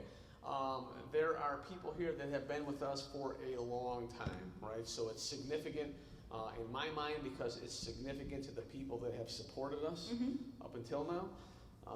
And it's significant because I want to share exactly what's happening, the new things that really make what we have together jointly as owners, as shareholders and investors, very, very valuable. So it's a celebration of what we've accomplished up until now, but it's a view of what we're embarking on now and how awesome things are that we're working on. I'd say so.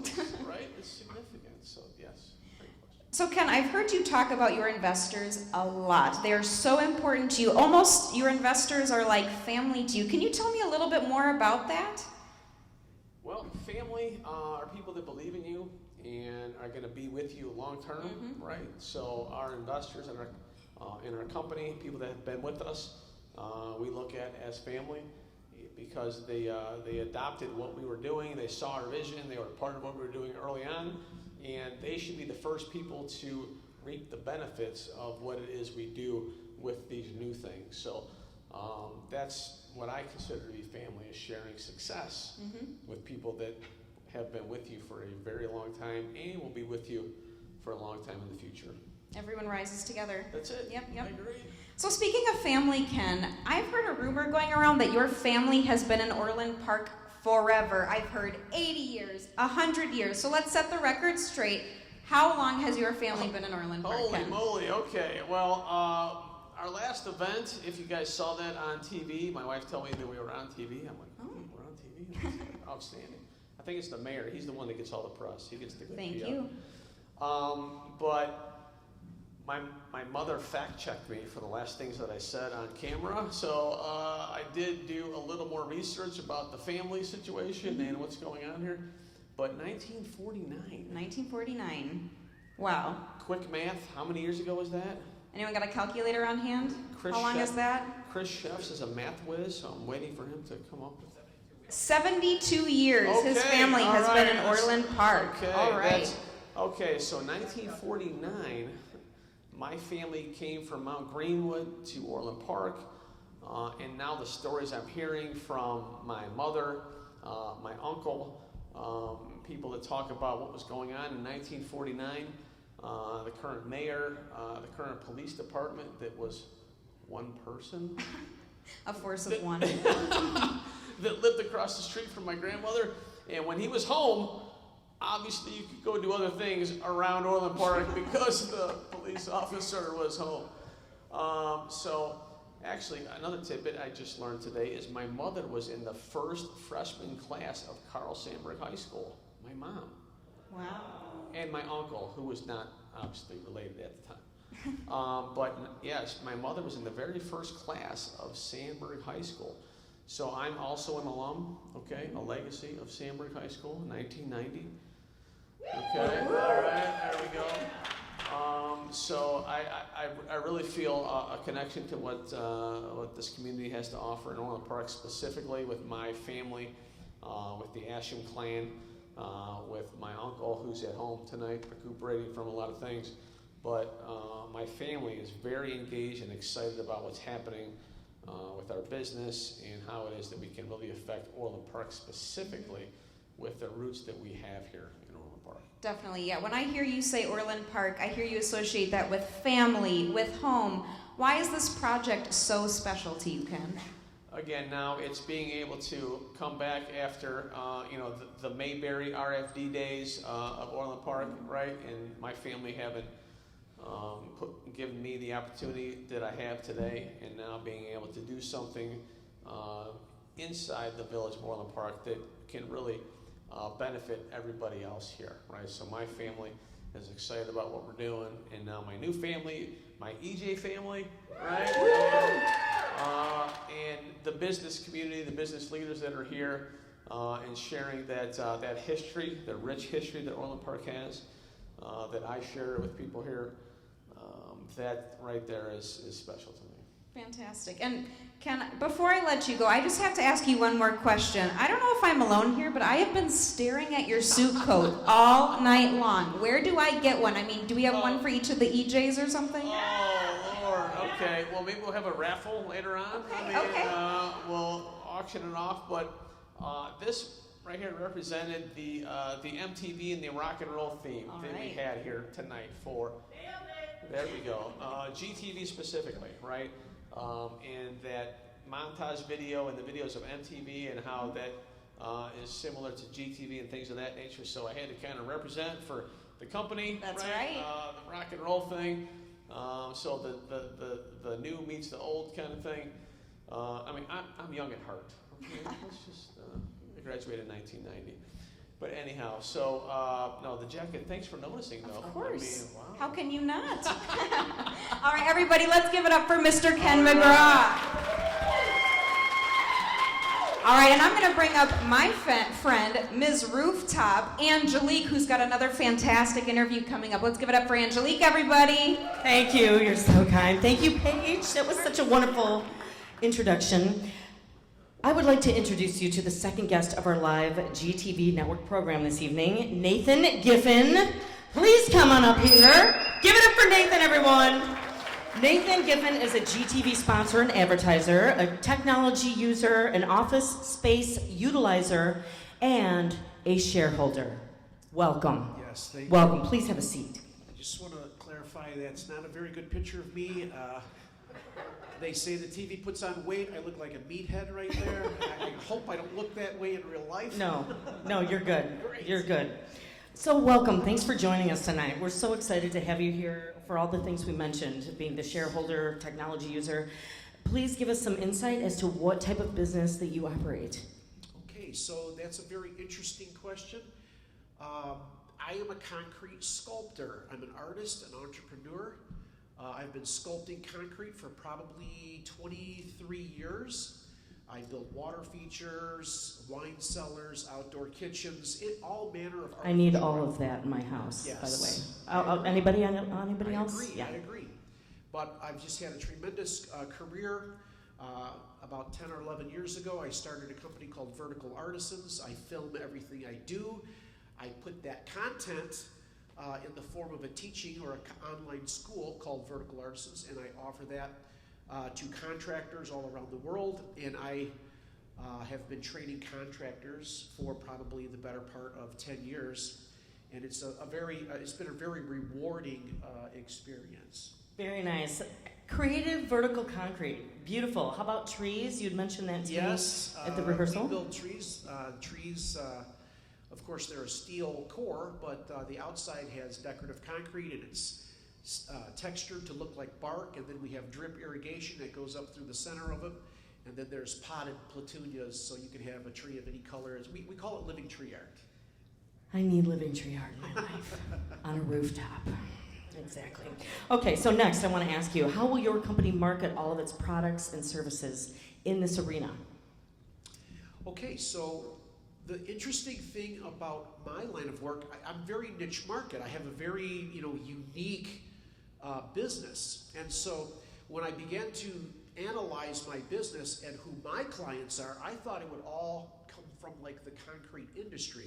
But I was completely wrong. As I began to query my students, I found that they came from all walks of life. There was attorneys, auxiliary firemen, off-duty, or policemen that had time off, carpenters, tile workers, real estate brokers. I mean, I could have never guessed how many different types of people were interested in actually sculpting vertical decorative concrete. And so as I began to make that discovery, and I started to look into GTV, and I started to look into the demographic of esports, I also made the discovery that it's not just a bunch of 14-year-olds playing Fortnite. I mean, there's people in every walks of life. They work just like I do. They come home, they relax, they get on a console, they smack some, they put the smack down on somebody. It's really fun. I do it myself. But that's what I was discovering, and all of these different people and all these different people types and the demographic, and if you do any research, you'll find that it's the average age is probably 35, upper middle class, and that's a great demographic for me. In fact, that's a great demographic for just about everybody. Sure. So that immediately meant I struck a chord, and I found a viable vehicle to get my message out. And another thing I just want to mention quickly, I'm a big social media guy. I hire a team to do that for me. And the interesting thing about social media is you can spend a lot of time and you can get a big following, right? But they throttle that following. You put out something exciting, and they're not interested in making you big so that you don't want to pay their advertising fees. They're wanting you to spend more money. And so when we started to look at the numbers, we quickly realized, okay, not everybody's getting the message. So, and they all do it, the technocrats, they're all kind of, they kind of like throttle your efforts. So there's no freebies. You can work real hard, but they're still going to try to get you to spend that money to advertise. Absolutely. So with GTV, what I also noticed is this is target marketing. Absolutely. I mean, you can drill down into city, state, county, region, country, there's a lot of places. And the good thing about it is, unlike the social media platforms, the accountability with GTV is paramount because you can't fudge it. When you look at the analytics, you know exactly It's where real. your It's people right there. are. Yeah. Absolutely. Another question I just have to ask you. What would your advice be to recruit other companies in this area for advertising and partnership benefits? Yes, that is a wonderful question. So another aspect, when I look at that and approach that question, I think to myself, as an entrepreneur, as a businessman, even in a niche market environment, I want to advertise and use my money, wisely. And so I don't have to be super smart in marketing. I can just follow very smart people. And one of the things that I realized was in the Fortune 500 companies, these guys are dumping hundreds of millions into esports. And I asked myself, what is mobile, Ford, Geico, Gillette, Visa, Arby's? So many up there. Yeah. I mean, I could get Coca-Cola, Taco Bell, but Bud Light and Best Snickers, Buy. but Audi and Adidas and all. Okay, so all these Fortune 500 companies and these types of companies are pouring millions and millions of dollars into esports. Why? It's not because of 14-year-olds. I'm sure there's some of them are. But that just solidified in my mind that this is exactly what I need to be doing. And moving forward, if I'm not advertising in esports in some capacity, I'm missing the boat. Right. And the last thing I want to point out about this is data that was taken from 2016. We're in 2021 right now. The amount of corporate activity in the esports arena is exponential compared to what it was just 5 years ago. Absolutely. So you follow the breadcrumbs and let them forge the way, and you just come in behind and follow the smart people. Follow the smart people. That's the advice. And where are they going? Where are they going? Yes! Thank you! Oh my gosh. Thank you! I was going to try that. Just kidding around with it. Ladies and gentlemen, thank you so much for listening to Nathan here. Nathan Given, everyone. It's been an absolute pleasure. Thank you for your stellar sponsorship of GTV and your shareholderness. We love that. And one more thing, I just have to ask you, what is your favorite video game? Okay. So I love the entire Call of Duty genre, the first-person shooter thing. Ever since it came out. Me too. So yeah, that would have to be my go-to game. I love it. But I must say, I am a huge Dungeons and Dragons dice rolling geek. Yes, I can pair that together. Exactly. We have a connection. You two talk after this, all right? Hook up with the mayor later. We're gonna roll some dice and see who's That's perfect. That's perfect. Ladies and gentlemen, Nathan Giffen. I'd like to now turn it back over to. I'd like to now turn it back over to my favorite redhead, who told me to introduce him in an Irish accent. All right? So my lucky redhead friend, Cooper Bond, tiddly tee to two to ton. Here's my favorite, Cooper Bone. That didn't even rhyme. Thank you so much for speaking the language of my people. Thank you so much. We've got one more esteemed guest for you tonight. He is a leader at Hillsong Church, and he is a professional cool guy. Please welcome to the stage, Anthony Thompson.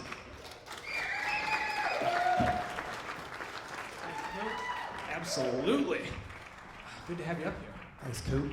So you're a leader at Hillsong Church, and describe your role there. What is it you do for that church? Yeah, my role as global ministry director is just helping us reach more people. And for us, talking sort of in faith, would be really just connecting people to Jesus. So if that's your thing and faith is your thing, that's kind of my role and my job. Yeah, and doing it creatively and interesting and creating stories with people. Absolutely, that's awesome. What got you started on that path? Was that something you always knew you wanted to be a part of, or was it something you found later along? Yeah, I think the path was very up and down and around, but I think I just had a knack for connecting with people, whether it was in good ways or bad ways. And fortunately, anything can be used for good or bad. And so I've sort of used that gift to connect with people in a good way and share stories and hopefully inspire them, hopefully let them know that, you know, there's other ways of life, and with Christ there's something special for them. So yeah, that's how I've done it. Absolutely. Yeah. No, I love that. I personally, one of my passions in life is connecting with people and finding common ground and everything. And I feel like in entertainment, that's sort of how I do that. Would you say that that's... Well, and you look like Prince Harry.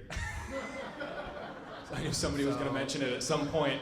I got through the whole day without somebody mentioning I was Prince Harry. waiting. Yes, they're already casting me in the Meghan Markle Harry biopic. That's just it. so you know. That's it. But so with connecting with people and everything, would you say that's also your passion in life? Do your kind of work and life passions kind of intersect? I mean, I think, you know, helping people reach where they want to reach, go where they want to go, be who they want to be, you know, and I've, you know, and fortunately that was how I sort of found my way and with Christ. And so, yeah, I think reaching out with people like that, yeah, for sure. And you talk about, you know, being a part of like global outreach and reaching out to people. How do you think, you know, ministries can use something like an esports arena, GTV studio to reach people? I mean, yeah, I mean, when Ken hit me with esports, esports is not video games. Like, my job is to find where the attention is in the world and be able to tell stories creatively inside of that room, right? So esports it's culture. It's like how hip hop first came on, or rock and roll. It's a whole, you know, cosmos of a personality. And so having a space, a room, you know, games, you know, I don't know about you guys, but, you know, I game with my kids, right? So like, it used to be you just hang out in your bedroom, you know, and you're playing by yourself, or maybe one of your friends are over. But now, you know, you get online and you're playing with your friends and you're making relationships. And now to have something in person that you can do that and hang out. And, you know, I look for churches in ways as far as having them on site playing games, you know, doing things together, fathers and sons, you know, girls and whoever, if some girls are into it as well. But I think the space, and I think mentorship as well, as far as from a, you know, faith perspective. There's one of the things that's interesting for me is how many kids are hurting, you know, how many kids are hiding in their bedrooms that don't have a place to go and a place to play and all that thing. And I think having a place like this is a big deal. I mean, I think the attention's there. Globally, the attention's there. Y'all know it. And now for Orland Park, I mean, of all places. I mean, I'm coming from Southern Cal, and you know, right next to UCI, where there's one of the biggest gaming esports facilities on the West Coast, and I see it firsthand, and it's powerful. So it's very exciting. Yeah, no, you speak on that and how, you know, people sort of use video games to escape and find something fun to do. I mean, during the 2-month quarantine when I was separated from people, that's when I found esports. That's when I found this insane large world that I had no idea really even existed, at least not on the scale that I knew. So to hear you talk about that, I mean, there's so many people to reach. And as Nathan said earlier, it's not just 14-year-olds playing Fortnite. It's people of all ages, all genders, all types of people out there. So you can really reach a lot of people. Through Trust me, I was the guy that was watching my kid watch YouTube playing video games, and I said, what are you doing? Why don't you just go play the video game? And then, like, fast forward 3 months, and I'm trying to figure out how to play the video game, and so all of a sudden I'm on Twitch and YouTube trying to figure out how to play better. It's not just a thing, it's here, and it's moving, it's quick, it's powerful. Absolutely. Now, speaking on video games, personally me, I love open world video games like Elder Scrolls, like Skyrim. I also love sports games like NBA 2K. I don't know if I mentioned this, I'm a big Milwaukee Bucks fan, and so I love to put basketball in my life as much as I can. Yeah, Greek freak. So when it comes to video games, what is a game that you love to play, one of your favorites? Yeah, I mean, I was originally hooked on the Madden, like I got all of them. However, time sensitive these days, so I only get to pick one game, and I'm a Warzone guy. Warzone, Call of Duty Warzone. Nice. Now I know technically the Call of Duty League is played on Call of Duty Cold War. Do you watch any of the Call of Duty League at all? Is that in your? No, I'm strictly Twitch guy. Strictly Twitch guy. And Dr. Disrespect. Got you. Okay. got you. Because I had to switch over to YouTube for that. Right. Okay. I got you. Now, one last thing that I want to ask you. Ken told me about this. We took a poll from everybody when we came in, and you were voted the coolest guy here. You won by... Congratulations. You won by 50,000 points. I took second place. Thank you for the one person who voted. Thank you. It was Whitney. Whitney voted for me. Thank you. So I just gotta ask, and maybe I can learn from you in this way. What is it that makes you so cool? I think it's the glasses, personally, but... You know, one of the guys here said something that he had been to Orleans so long that area was like a strip mall and blah, blah, blah, and whatever. And I grew up in Orland as well. I can't remember. Yeah, you said that. Yeah. And the Orland video. I want Orland video tokens for being so cool. That's what I want. That's what you want? Nice. No lessons on how I can be cooler? I want to know. You're Prince Harry, bro. You're the coolest. I'm flying pretty high, so I'm going to end on that. Anthony, thank you so much for coming out tonight, man. It's been an honor talking to you. Thank you. Without further ado, I want to bring back up to the stage our fearless leader, Ken McGraw. Come on up, Ken.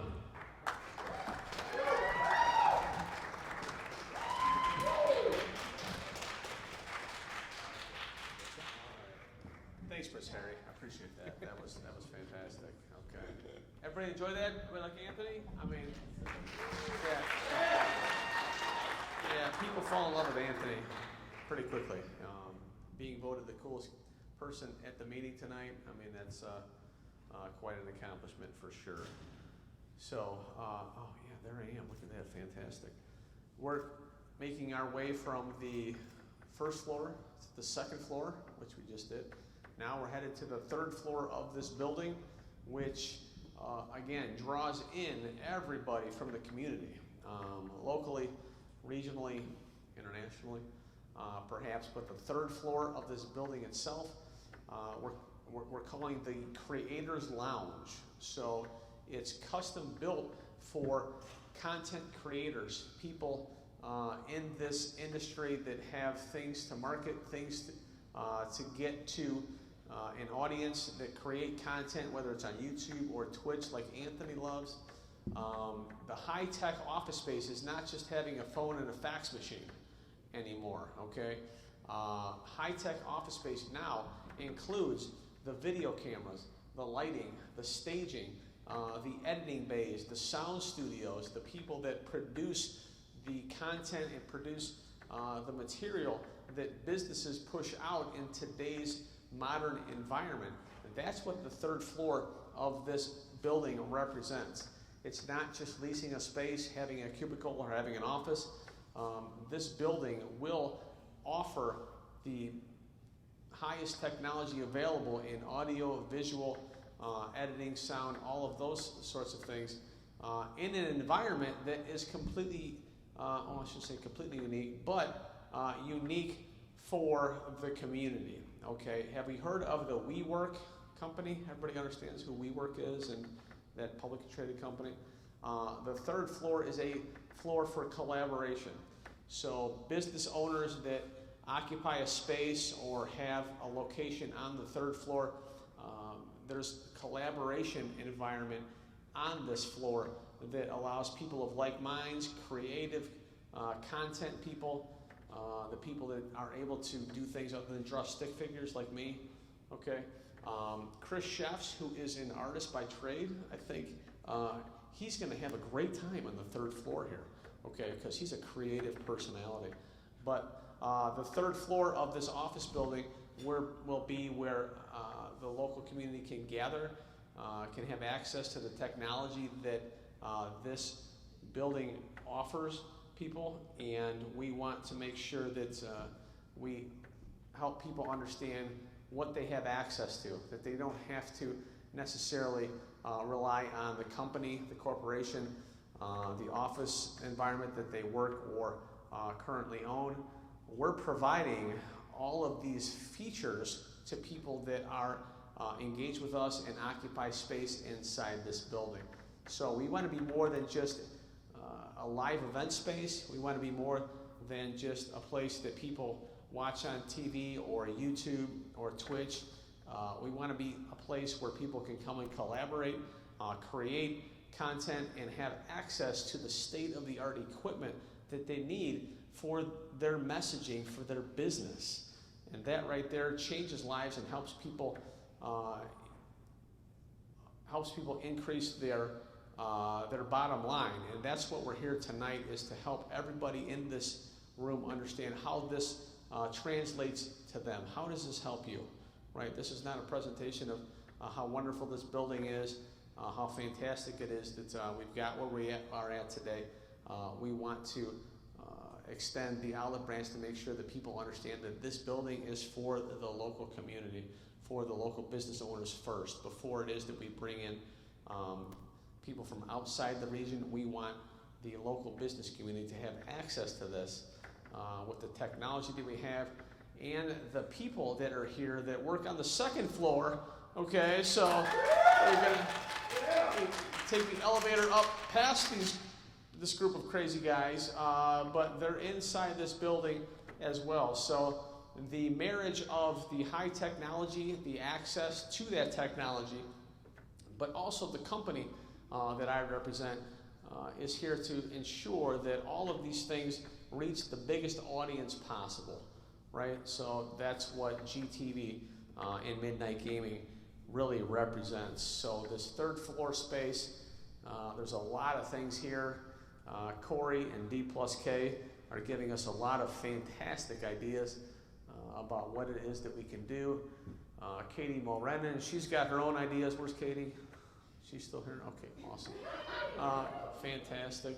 Our partners, our corporate partners on this triangle, on this building, I'll tell you what, we're relying on people to take our vision and put it on paper and put it in pictures, right? That's not easy to do because you don't know what people are thinking, but the group of people that we have here with our developers, our architects, our contractors, those people have the wonderful job of taking what we envision and putting it in a form like that for sure. So we're super thankful for the people that are here and that are working with us. Thanks, Corey.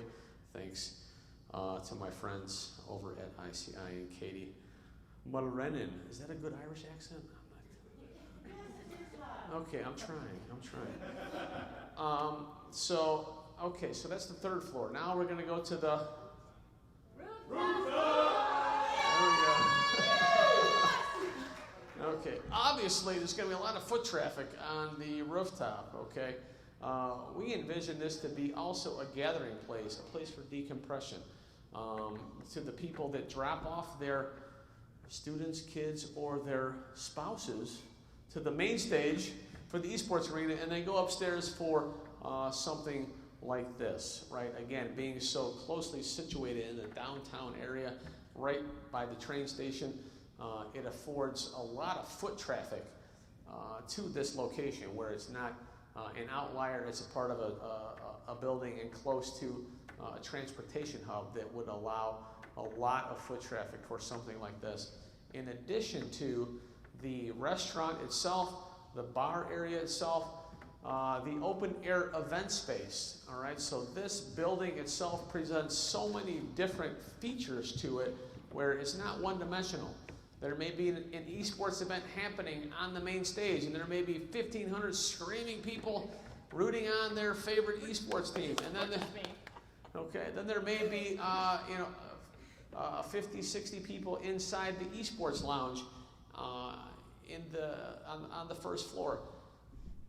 The rooftop is some place that allows people to gather, to decompress, and also offers another opportunity for outreach, for the ability for our local business owners, for our local companies to have access to that same consumer, right? To that same person that's utilizing this space.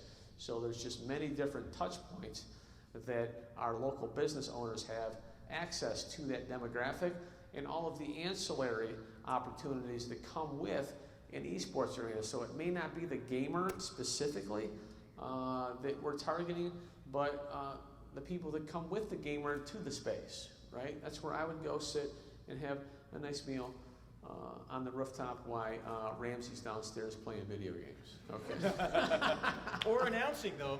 Or announcing, with us. right? Right. I mean, yes, Ramsey's got the look, and we're going to recruit him for an EJ maybe later, right? I mean, he's definitely got the look. We'll see. It depends.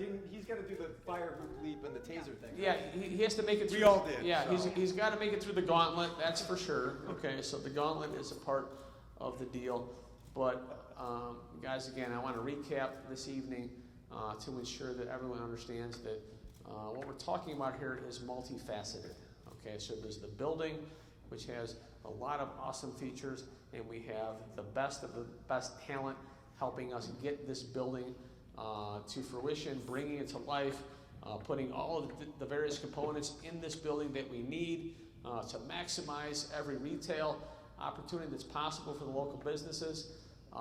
It's more than just a building, although the building is just stinking awesome. Can I get a, okay, the building is incredible. But our business also, I want to make sure everybody understands who we are and what we do, Midnight Gaming and GTV.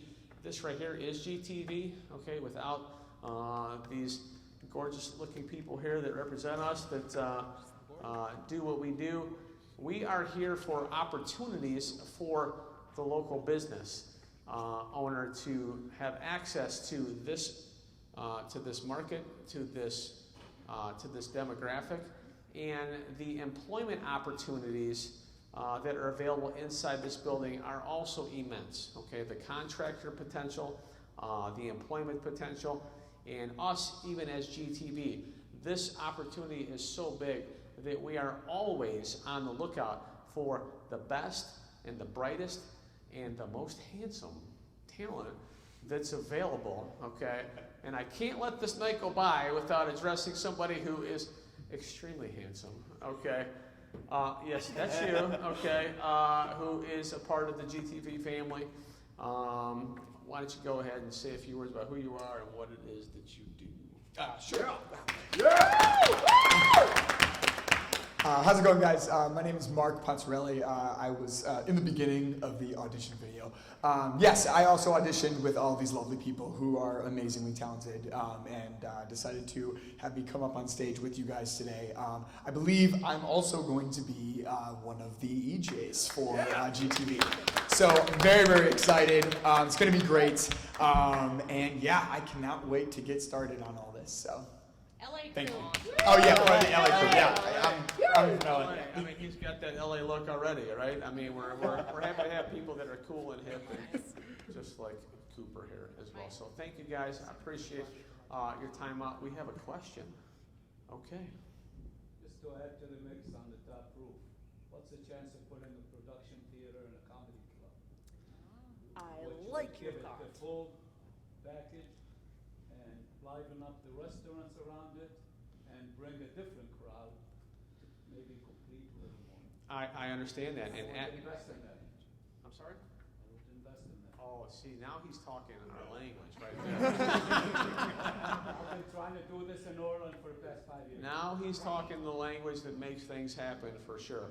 So the great thing about this development right here, and like I stated at the beginning, is this is not a finished product. Okay, this cake is not baked. All right, although we have a complete thought, we have everything that is required for something like this to be extremely successful. We still are missing a key component, which is input from the community, access by the business leaders of Orland Park. I'm excited to say that we are a brand new Orland Park Chamber member. Okay, everybody saw it, right? Okay.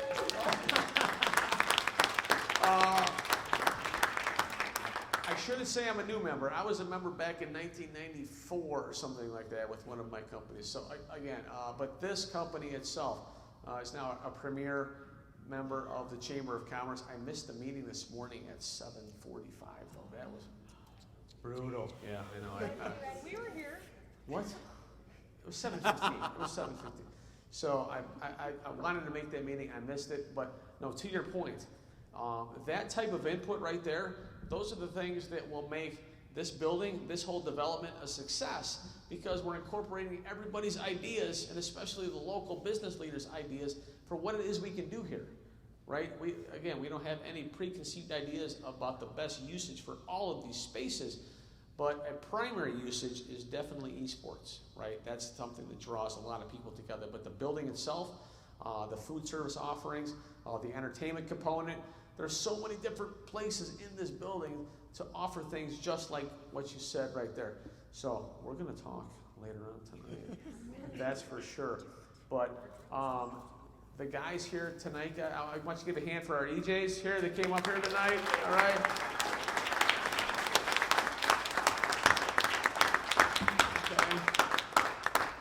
Another key component to what happens or what we have here in this building is our people, okay? This is more than just a building, a project. This is people that are obviously talented, energetic, that are able to convey not just GTV's message, all right? I'm not gonna keep them all to myself and keep them just for GTV. The point of a TV network, of a network like GTV, is to bring everybody's message to the public. And that's what these guys here are going to be able to do for you. So when you look at these faces and these snazzy dress or pink shirt paisley tie guys, I mean, that's fantastic of what we have up here. GTV is not just a building, it's an opportunity to present a message and a marketing and a package that presents your messaging, your business in a way that brings you new opportunities. So that's what's here right now. And maybe I'm talking out of turn, Whitney, but I definitely want to make everybody available here after this to meet with people, to talk a little bit, because they're professionals in their own right. Okay, people that we have working for us right now here today, they are working actors. They have some tremendous bios. They have obviously talent that we're utilizing in a small way, but they have so much more capability that we want to highlight, and we want to get out into the community. So the next step for me is to get all of our personalities engaged with the local business market here to promote everybody, right? So we come out to the bars, we come out to the restaurants, we come out to your businesses, and really help you get engaged and access to this demographic that our EJs are obviously engaged with. So thank you for tonight. I really, really appreciate it. Let's give a hand again for our EJs real quick. Awesome. Awesome. Okay. Where's our music? That was the cue for the music. We've got music. Okay. I wore this jacket for the MTV music, right? That was why I wore this jacket tonight.